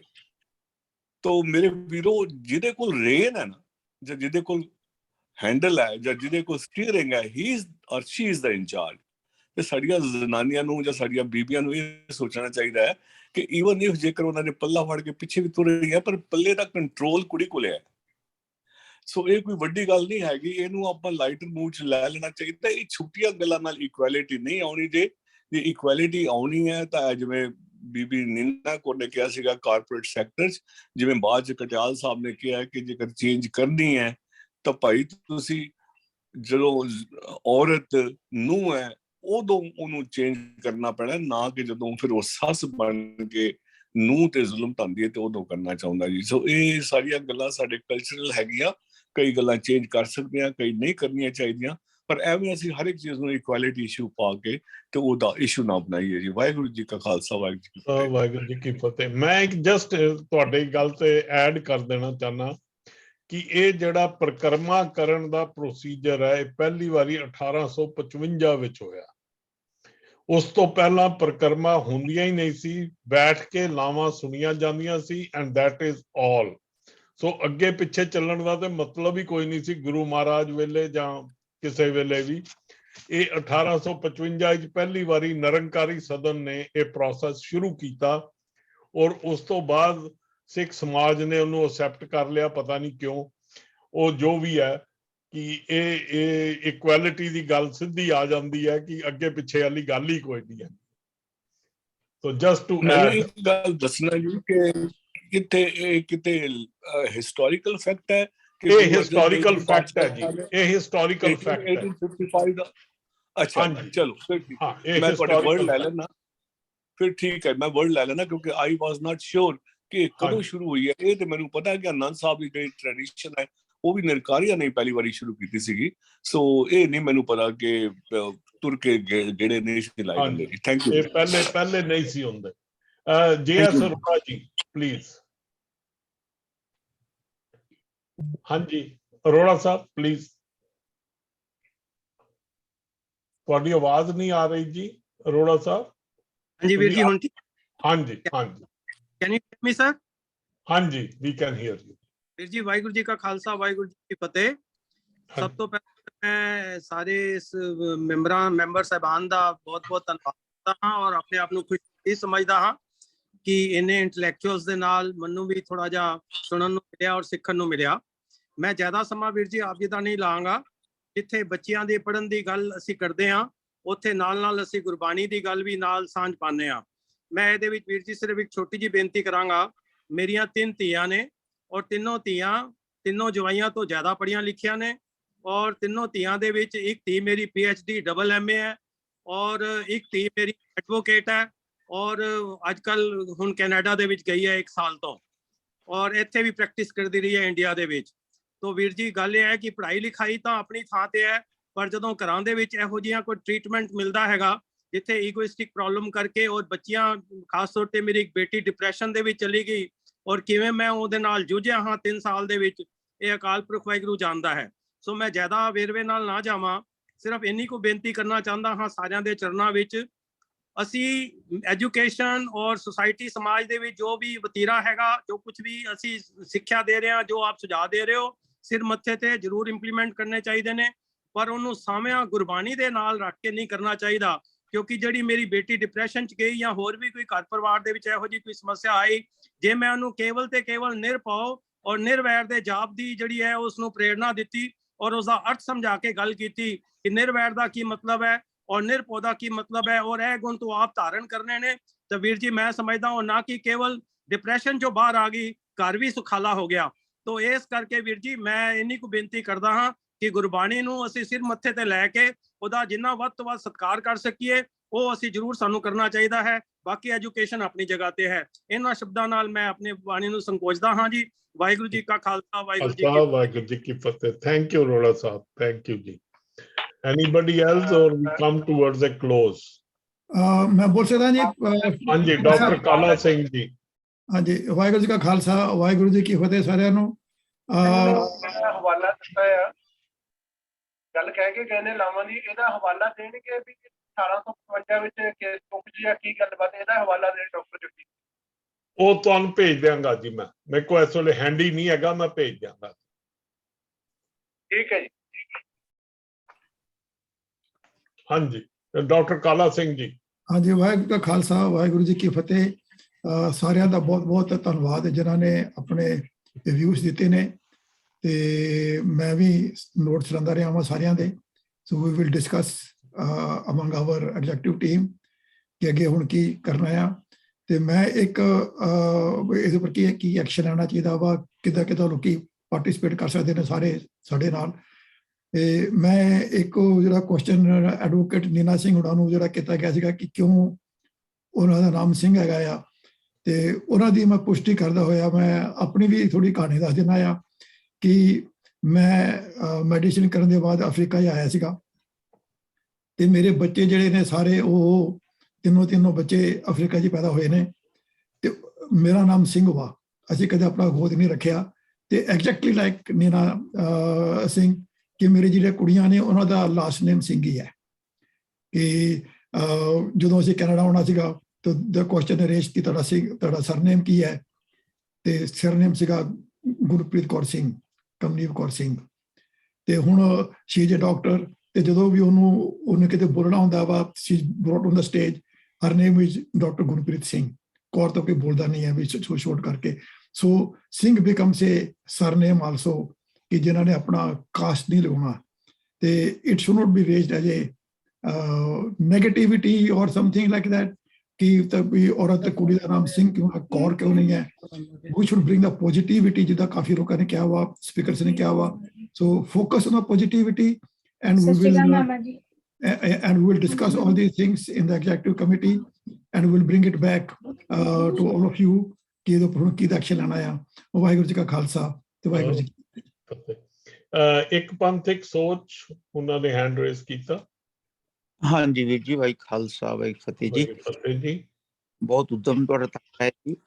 ਔਰ ਗਲੋਬਲੀ ਜਿਹੜਾ ਆਪਾਂ ਕਿਵੇਂ ਇਸ ਚੀਜ਼ ਨੂੰ ਲੈ ਸਕਦੇ ਹਾਂ ਗੁਰਬਾਣੀ ਦੇ ਆਧਾਰ ਤੇ, ਮੈਨੂੰ ਲੱਗਦਾ ਹੈ ਕਿ ਇੱਕ ਨਵਾਂ ਸਮਾਜ ਸਿਰਜਣ ਦੀ ਲੋੜ ਹੈ। ਕਿਉਂਕਿ ਅਸੀਂ ਕੁਝ ਇਕੁਐਲਿਟੀ ਦੀ ਗੱਲ ਕਰ ਵੀ ਲਵਾਂਗੇ ਲੇਕਿਨ ਲੱਖਾਂ ਜਿਹੜੀਆਂ ਸਾਡੀਆਂ ਧੀਆਂ ਜਾਂ ਸੱਸਾਂ ਰੂਪ ਵਿੱਚ ਜਾਂ ਨੂੰਹਾਂ ਰੂਪ ਵਿੱਚ ਸਭ ਤੋਂ ਜ਼ਿਆਦਾ ਉਹਨਾਂ ਦੇ ਪਰਿਵਾਰਾਂ ਵਿੱਚ ਜਿਹੜਾ ਦੁੱਖ ਦਾ ਔਰ ਕਾਰਨ ਵੀ ਉਹ ਦੋਨੇ ਹੀ ਨੇ। ਤਾਂ ਇਹ ਚੀਜ਼ ਨਵੇਂ ਤੌਰ ਤੇ ਸਟੈਬਲਿਸ਼ਮੈਂਟ ਹੋਣ ਦੀ ਲੋੜ ਹੈ ਕਿ ਆਪਾਂ ਆਪਣੇ ਸਮਾਜ ਨੂੰ ਗੁਰਬਾਣੀ ਦੇ ਆਧਾਰ ਤੇ ਨਵੇਂ ਰੂਪ ਵਿੱਚ ਸਟੈਬਲਿਸ਼ ਕਰੀਏ, ਆਪਣੀ ਸੰਸਥਾਵਾਂ ਨੂੰ ਇੱਧਰ ਤੋਰੀਏ, ਜਾਂ ਜੇ ਉਹ ਨਹੀਂ ਤੁਰਦੀਆਂ ਤੇ ਅਸੀਂ ਆਪਣੇ ਲੈਵਲ ਤੇ ਇਸ ਤਰ੍ਹਾਂ ਕੋ ਵੱਡਾ ਮਤਲਬ ਕਾਰਜ ਕਰੀਏ ਕਿ ਉਹ ਸੰਸਥਾਵਾਂ ਸਾਡੇ ਨਾਲ ਆ ਜਾਣ। ਫਿਰ ਉਹ ਸੰਸਥਾਵਾਂ ਰੈਨੋਵੇਟ ਹੋ ਕੇ ਦੁਬਾਰਾ ਆਪਣਾ ਜਿਹੜਾ ਗੁਰਬਾਣੀ ਅਨੁਸਾਰ ਜਿਹੜਾ ਉਹ ਮਤਲਬ ਪੂਰੇ ਸਮਾਜ ਦੀ ਸਿਰਜਣਾ ਕਰਨ। ਤੋ ਇਹ ਗੁਰਬਾਣੀ ਅਨੁਸਾਰ ਜਦੋਂ ਸਾਡੇ ਸਮਾਜ ਦੀ ਸਿਰਜਣਾ ਹੋਏਗੀ, ਹਰ ਬੰਦੇ ਦਾ ਪਰਿਵਾਰ ਵਿੱਚ ਕੀ ਉਹਦੀ ਡਿਊਟੀ ਹੈ, ਕੀ ਉਹਦੇ ਰਾਈਟਸ ਨੇ ਤੇ ਕੀ ਡਿਊਟੀਜ਼ ਨੇ, ਉਹਨਾਂ ਤੇ ਮੇਨਟੇਨ ਜਿਹੜਾ ਉਹ ਹਰ ਘਰ ਅੰਦਰ ਧਰਮਸਾਲ ਦਾ ਮਤਲਬ ਕਿ ਹਰ ਬੰਦੇ ਦੇ ਅੰਦਰ ਗੁਰਬਾਣੀ ਦੀ ਸੋਚ ਆਏ ਔਰ ਫਿਰ ਇੱਕ ਪਰਿਵਾਰ ਸੁਖੀ ਹੋਏ, ਫਿਰ ਸਮਾਜ ਸੁਖੀ ਹੋਏ, ਫਿਰ ਸੰਸਾਰ ਸੁਖੀ ਹੋਏ। ਤੇ ਗੁਰੂ ਸਾਹਿਬ ਨੇ ਇਸ ਤਰ੍ਹਾਂ ਦਾ ਜਿਹੜਾ ਪਲਾਨ ਬਣਾਉਣ ਵਾਸਤੇ ਜਿਹੜਾ ਸੀ ਉਹ ਸਾਨੂੰ ਕਿਹਾ ਤੇ ਮੈਨੂੰ ਲੱਗਦਾ ਵੀ ਸਾਨੂੰ ਉਧਰ ਧਿਆਨ ਦੇਣ ਦੀ ਲੋੜ ਹੈ। ਬਹੁਤ ਧੰਨਵਾਦ ਆਪ ਜੀ ਦਾ। ਵਾਹਿਗੁਰੂ ਜੀ ਕਾ ਖਾਲਸਾ, ਵਾਹਿਗੁਰੂ ਜੀ ਕੀ ਫਤਿਹ।